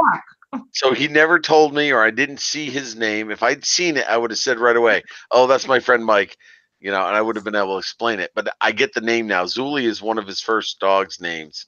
So his name is cool. So you didn't do anything wrong, Roger. I would have done the same thing if I didn't know it. So Skip Miller is your friend, right? Yes, yes. Okay, Skip Miller, I turned you blue. So when you come back in and put something, you'll be blue. I am so sorry. I don't know. I get you out. I'm feeling like a fool, but yeah, I'm subscribing to you just because I can. Lloyd, you're right. There's nothing wrong with rough around the edges. I'm going to say that if nothing else, he's a slightly younger version of you. Lloyd? And he's grumpy, and being that he's not on YouTube, I'm sure his vocabulary is colorful, and I can only imagine yours might be the same. I don't know. But there's a man who tells it like it is. Well, are you cooking? What are you cooking, Skip? We'll come over. Okay, guys, get ready. Skip's the one that called to get the information about Roger's ribs. Oh. Yeah, I need Roger's ribs. Okay, now I'm just eating because we're talking food again. Sorry. So we're done with questions? Can I go now? No. I thought I played very nicely tonight. So that's a problem. So now you are being grounded. Okay. Good hold job, Lloyd. I'm glad you keep it toned down for YouTube. on. Don't make a mess. You would get along very well with my friend Mike. I can tell you that right now. Oh my God. So, There can be only one Lloyd. I yeah. refuse to have more than one. Well, you've got the. I mean, where's Lloyd from? Where's Lloyd from? Lloyd's original. We just need to keep it that way. Well, Mike is the Right. northeastern version of Mike of Lloyd. I'll be honest with you. He's young, a little younger, but he reminds me a little bit of him. Is Lloyd in Wisconsin or Minnesota? I think Lloyd Mendenhall, Oklahoma. Oklahoma. Okay. Yeah. So Mike is the northeastern New York Yankee version of Lloyd. Only one Lloyd. And he's not a bleeding heart liberal, if that makes any difference to you, Lloyd. I am. That's why I think I lose subscribers, because I tell people. So yeah, he's not a bleeding heart liberal or whatever he referred to him I as. think I give Lloyd heartburn. Do I, Lloyd? Do I? Oh, he says, "Thank God."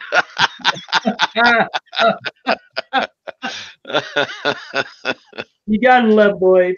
Yeah, that's as political as I'll get at this point. Yeah. I'll tell everybody my friends' views. I won't tell you mine. I like Lloyd. I think I like what he has to say too. So I think he's a natural at the vlogging thing. I enjoy the vlogs he does. Uh-huh. I think the way he talks on camera, very natural, and I enjoy watching his vlogs. Sadly enough, I usually catch him when he posts them at 4 a.m. Don't ask me why. I wake up then and I'm like, oh, Lloyd posted a video. Let me watch it before I go back to sleep. I know. I've been doing that, a little bit of that myself. I'm gonna stop. Gosh. But I'm waking up and let me give you guys a couple ideas before anything we go any further. 9 o'clock in the morning, tomorrow morning, is the Canadian Drone Hub. 1 o'clock is Mr. Crowley. So you know those two things are going on. On Thursday, 9 o'clock in the morning, is Canadian Drone Hub. You guys need to be there. It's fun. We all get together and talk. I'm there. Paul's there. Maybe we'll bring someone else. I don't know.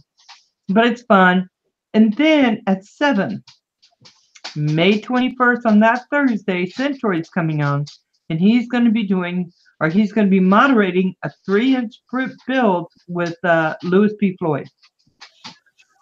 And This so Thursday, yeah. I'll be doing as much of the talking as it will be Mark. Mm-hmm. Is that right? Because you're modding it. I'll be moderating, and I'll ask the questions that he won't be able to read because he's going to have his hands on the build. I'll ask the questions, he'll answer directly, and we'll go back and forth, back and forth, back and forth. And I like the idea. When I talk to him tomorrow night, I'm going to propose tell me what stages we're going to be doing this in so I can describe where we are and what we're going to do this night. And I'm going to try to indicate that on the OBS studio so people know where we started, where we should end that night. Again, this is all experimental. We'll see how it goes. Robert, I love it. No, tomorrow's Canadian Dog Hub. One time, I'm just going to have Ranger sitting here when I come on so he can talk with Roxy. So that's coming on. Friday, we're going right back into the Canadian Drone Hub in the morning. Now, Roger comes on and off, so I'm not going to talk about that because I don't know when that is. It's always a surprise. Mm-hmm. But Saturday, we go back into the Canadian Drone Hub at 9 in the morning, back to Centroid for the second part of his build with Louis P. Floyd. That's coming on at 7. It's going to go till 9, and then the Canadian Drone Hub does their Saturday night special, which is every Saturday night at 9. Let me try something here for a second, Val, if you don't mind. I think I have something here. Oh, your Pyrenees! Oh my God, those great Pyrenees! Can everybody see that? Can you pin that for everybody? There's the advertisement for the builds and dates and times. Mm-hmm. So. But let me get back to one other thing. So then on Sunday morning, it's Roger again at 9 in the morning. Guys, come in. He's going to warm you up because at 7 p.m., I'm going to be interviewing none other than Robert Stanton. This is a guy who has so many plaques on his wall having to do with military. If it's something you guys want to see, if you want to talk to him a little bit about what's going on, I'm going to be talking to him about it. And then we get in really into drones. I have Droning About Northwest is going to come in and help me talk with Robert about drones. I saw some of Robert's videos. They are beautiful. I'm already watching them. You are going to be impressed. You're not going to want to miss this interview. So come say hi to our vet, and we're going to interview. So I hope you guys like it. But anyway, I'm off of that train now, and we're back to this. Sorry that took a while. That's okay. And don't forget, Droning About Northwest goes on Thursday night at 10 p.m. Eastern time as well. Oh, sorry, Russ. Yeah. Now he's not even going to come in because he's going to be like, you forgot me? You're dead to me. I can find you. You live close enough. I can go find you. Oh my God. So funny. So funny. Oh, gosh, I went to Oklahoma. My car broke down in Wichita, Kansas. So I told my friend we were coming across country. I'd just gone to see my mom. It's just about, 2 or 3 months before she died. I was driving back, and my car broke down in Wichita. I was with my best friend, Janet. And I said, I'm going down to Oklahoma. I want to see the memorial. And she goes, no, we don't have time. We got to get back. Oh, okay. So I went anyway. I said, no, I'm driving. That's where we're going. Oh my God. I cried when I looked at that thing.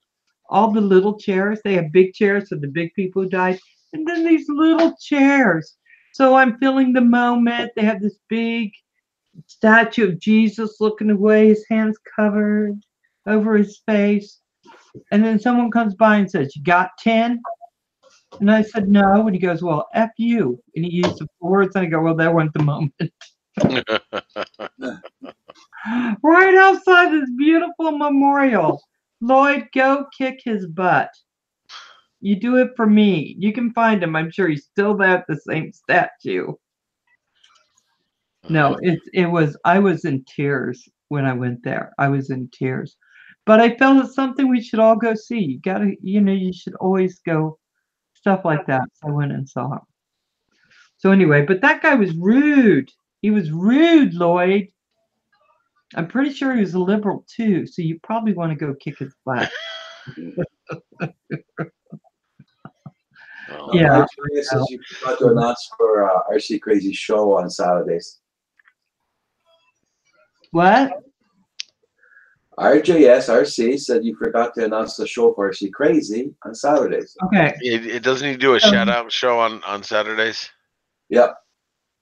So RC Crazy comes on at, okay, so you're on at 7, right? 7 Yeah. Eastern. And I think RC Crazy comes on, isn't it 5:30 RC Crazy? I think he's earlier, yeah. It's 5:30. 5:30. And he does a whole shout out thing, and he's got great fish and he feeds them. So it's a good channel.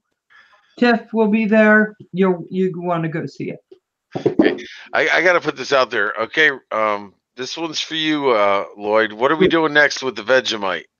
You got to come up with an idea. Upside down, Mark. That doesn't matter. You don't need to see. You can tell what kind of tube that is. It's yeah. Everybody knows that's a Vegemite tube.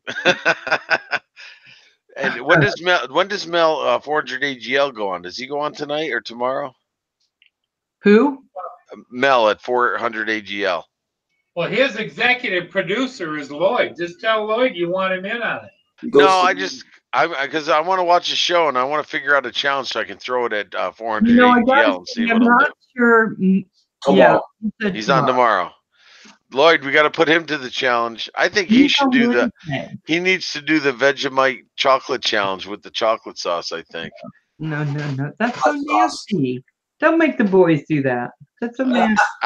First of all, I didn't make Lloyd do it. He was kind enough to try it, even though I said it wasn't a 1-up. I said, I'm not asking you to do it, but if you want to try it, knock yourself out. And he was brave enough to do it. Okay, I will be doing a new challenge tomorrow. Excellent. I want to see what that is. I guess you're going to keep it a secret, though, huh?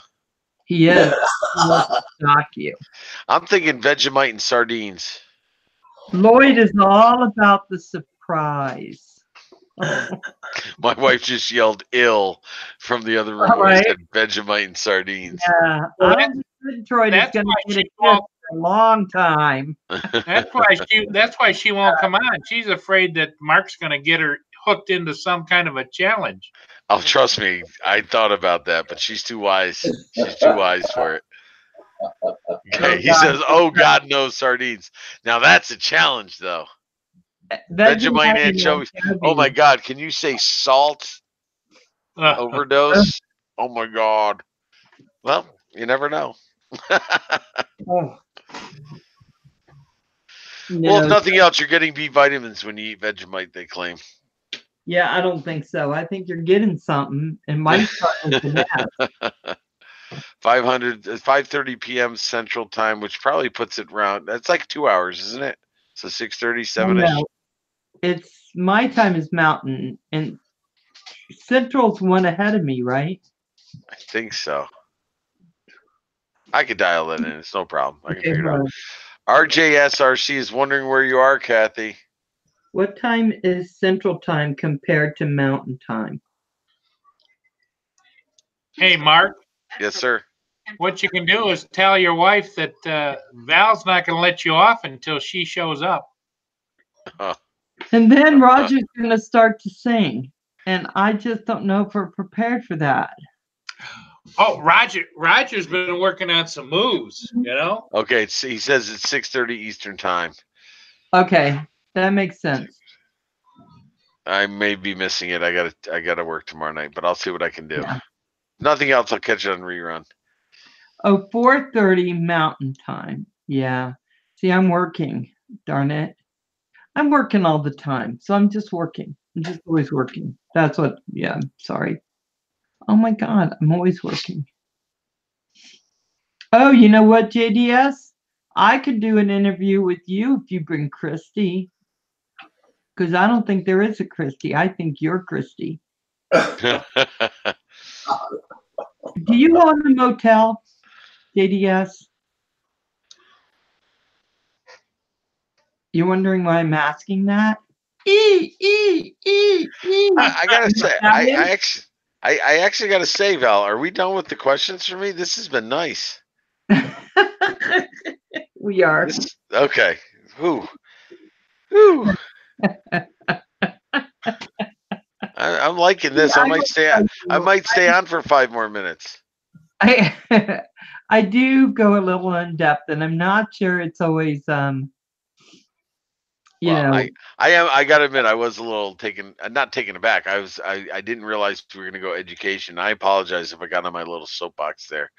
No, that's what I wanted, because I think that, I think it tells us a little bit more about who you are, your passion towards teaching. Yeah. I think anytime we start talking integrity and accountability, that's where we want to be. And so, yes. just stand in your truth and call it like it is. And I think a lot of people are agreeing with where you are, and if they aren't, it's okay too. Yeah, well, we can agree to disagree, and I respect that. But I gotta say, that's one thing about YouTube is it is kind of my escape too. It does allow me to not think about school because I'm always thinking about it. So I do appreciate it. What until today? You had to bring it up. I find where the weak or the sore spot is, and then I go in, bam. Yeah. Yeah. And you kept plucking at it too. Oh yeah. Making it more and more tender. Yeah. Yeah, that's how I do it. That's how I roll. I was nicer to you, Val. Yes, you were. I really did think that you might get into like some stuff, and I was like, "Oh my God, if he has, I'm gonna be sitting there going, Grandma never did stuff like that. Grandma was a good girl." Okay, so Starkov's getting to what kind of pressures at 1/2 P times V2. Are we talking PSI velocity? I may not be up on the lingo as far as the variables. Times V2. The pressure is right in my head now from that. I mean, if we're talking acceleration and instantaneous velocity, we want to go into first and second derivative and then third derivative, which is jerk force. We can do that, but I don't know if I'm going to be able to jerk force. Yeah, it's a jerk force. I thought you said force, jerk force, and I thought, No. what are we talking about? No, I'm one of those. I'm talking about jerk force. I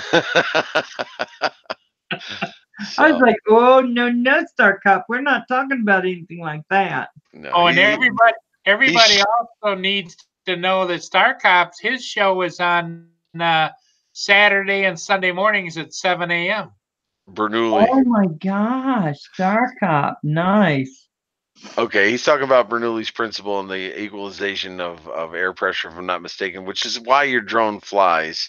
The shapes of the props, which causes a decrease in air pressure above and an increase below, which is what gives you lift. Pressure. Always changing. Now, I will tell you something, Star Cop. You might teach the principles and the theory, and I'm sorry if I was downplaying the importance of that, but my brain can't handle much more theory. I had to learn a lot of it, and my brain just won't handle anymore. He's talking dynamic pressure, a little bit different. Yeah. He's Whatever going to physics. I didn't take nearly as much physics as I should have, although I teach calculus-based physics at some point in my course, but not to that degree. How about the coefficient of restitution?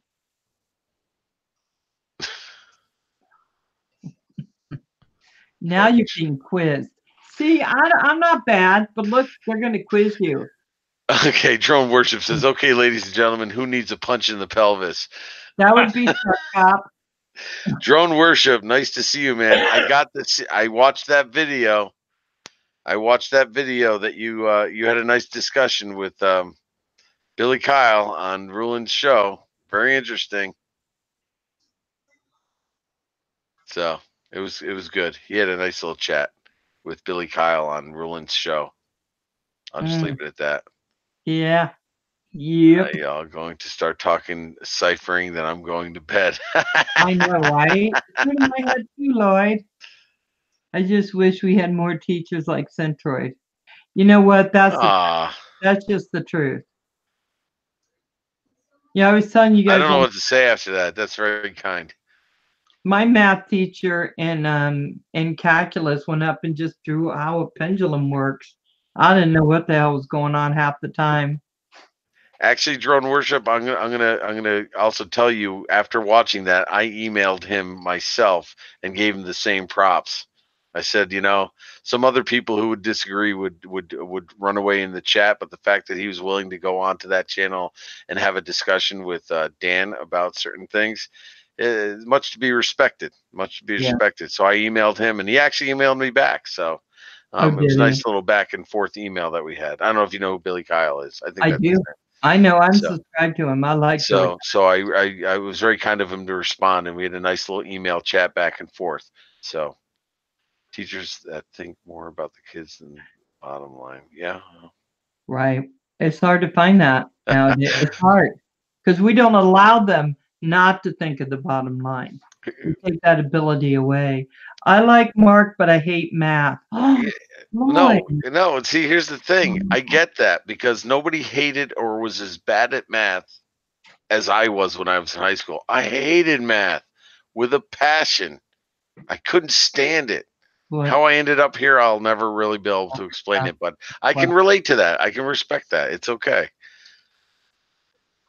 Gary, I play golf, not well. I don't splice or anything, but it just takes me a while to get where I'm going.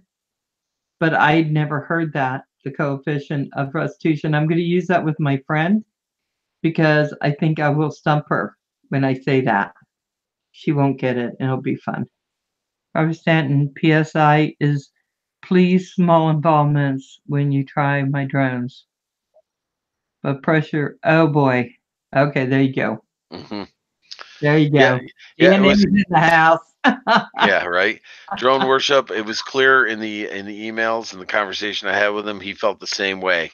He respects your differences, and there was obviously was no hard feelings. So it was really a productive and constructive discussion, I thought. So it was really cool the way you guys did that. It's cool when people can disagree and not become belligerent about it. I thought they both did a good job with that. So Well, I studied English literature and history to teach. Then I realized I can't stand teenagers. Oh my God, I love well, Lloyd. Truth be told, I don't like anybody.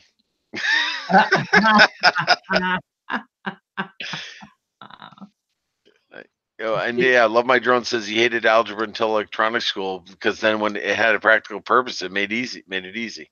Right? Now, Val, can I show my shirt one more time because I was just You tickled may to think show it about this. to it. Yeah, for everybody who didn't know this, I interviewed Rodney Bell a few weeks ago, and I got my very first YouTube channel T-shirt from somebody, and it was a nice surprise. And I got this to boot, an That is official Rodney Bell tumbler. funny. That was so cool. He is cool. He is cool. I'm so excited about this. So nice. So Yeah, yeah. I think all the Merc stuff is so cool. I'm so glad guys are doing more of it now. I just ordered my cup from Canadian Drone Hub, not the one with the pictures on it, but the one with the logo. So now I have that. yes, Mrs. RC, this is what brought up the discussion about your channel was the shirt in this jar, and you Yeah. know this is supposed to keep your coffee warm, right? Is that what this is for? Is that what this is? It's supposed to be Let me insulated. see the inside, I'll tell you. I mean, it's Yeah. got a double thick wall. See, It's like it's a got Yeti. it's got to work the other way around. It's got to keep the beer cold too, right?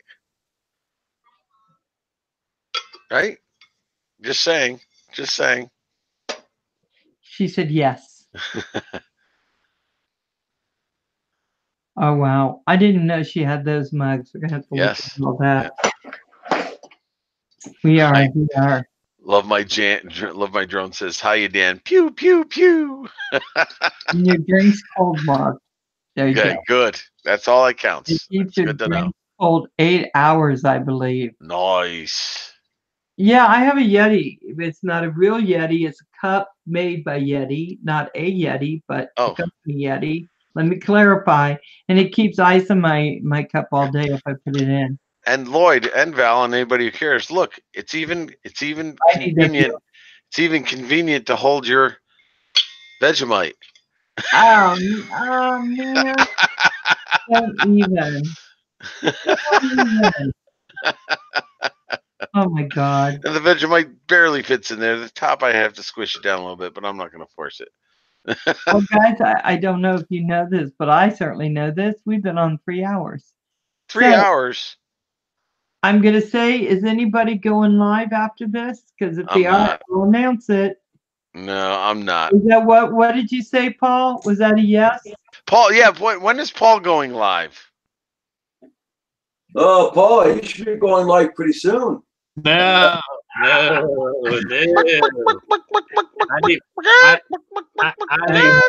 I leave all that for you guys. But you know what? The interesting thing, Mark, is I was talking to Teeny earlier, and he was talking about he might like to have a live channel. And I said, well, you could interview Mark as your first guest. No.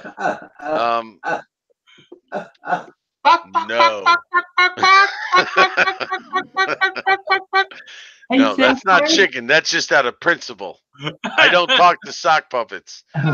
Hey, Centroid, you Yeah. need to get a hold of DNA because he has a solution to make your flags not look like they're overtaking your screen. Okay. What the So there you go. Yeah, I know how to do that. I can make them smaller. I can make them smaller, but I'll give them a shout if I need to. So I just saw Roger. Sir, go to bed. No, Roger's awake, aren't you, Roger? I'm awake. Yeah, I just clicked on that link you put there and it screwed up my chat. So I gotta go back and get the chat. There we go.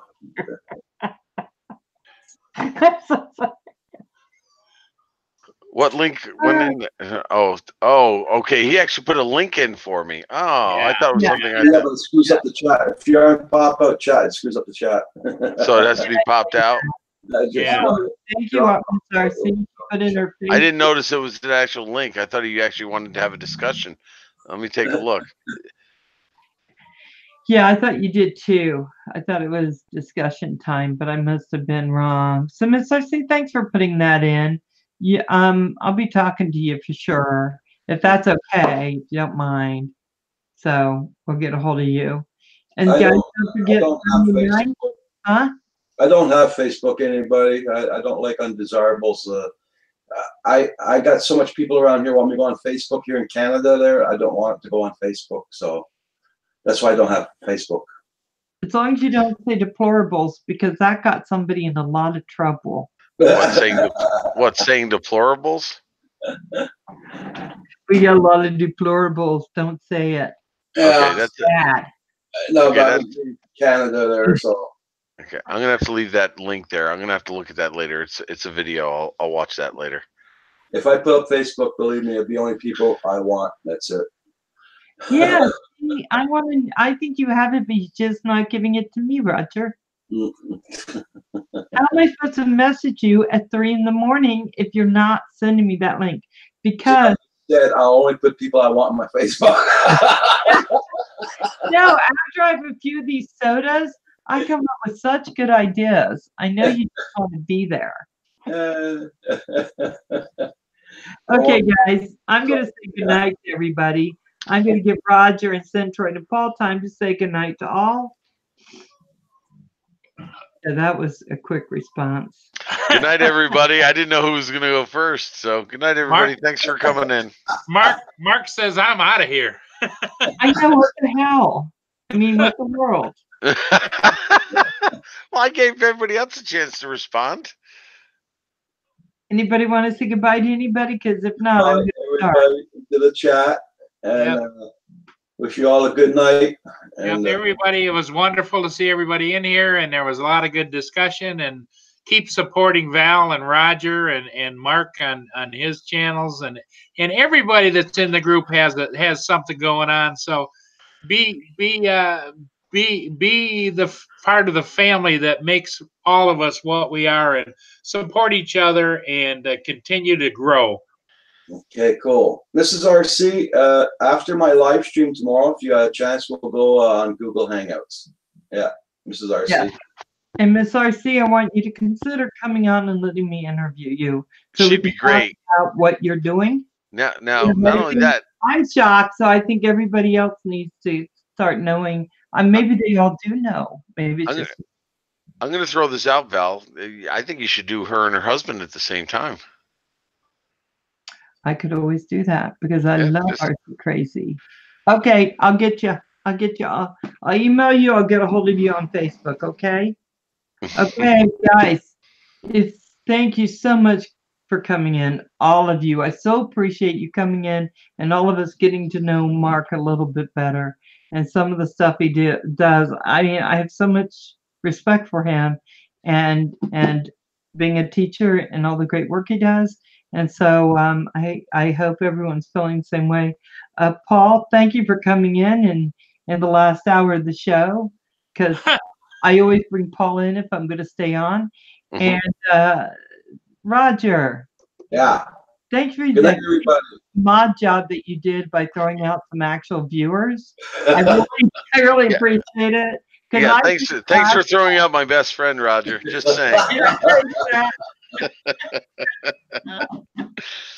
Actually, it was great. No, it was good.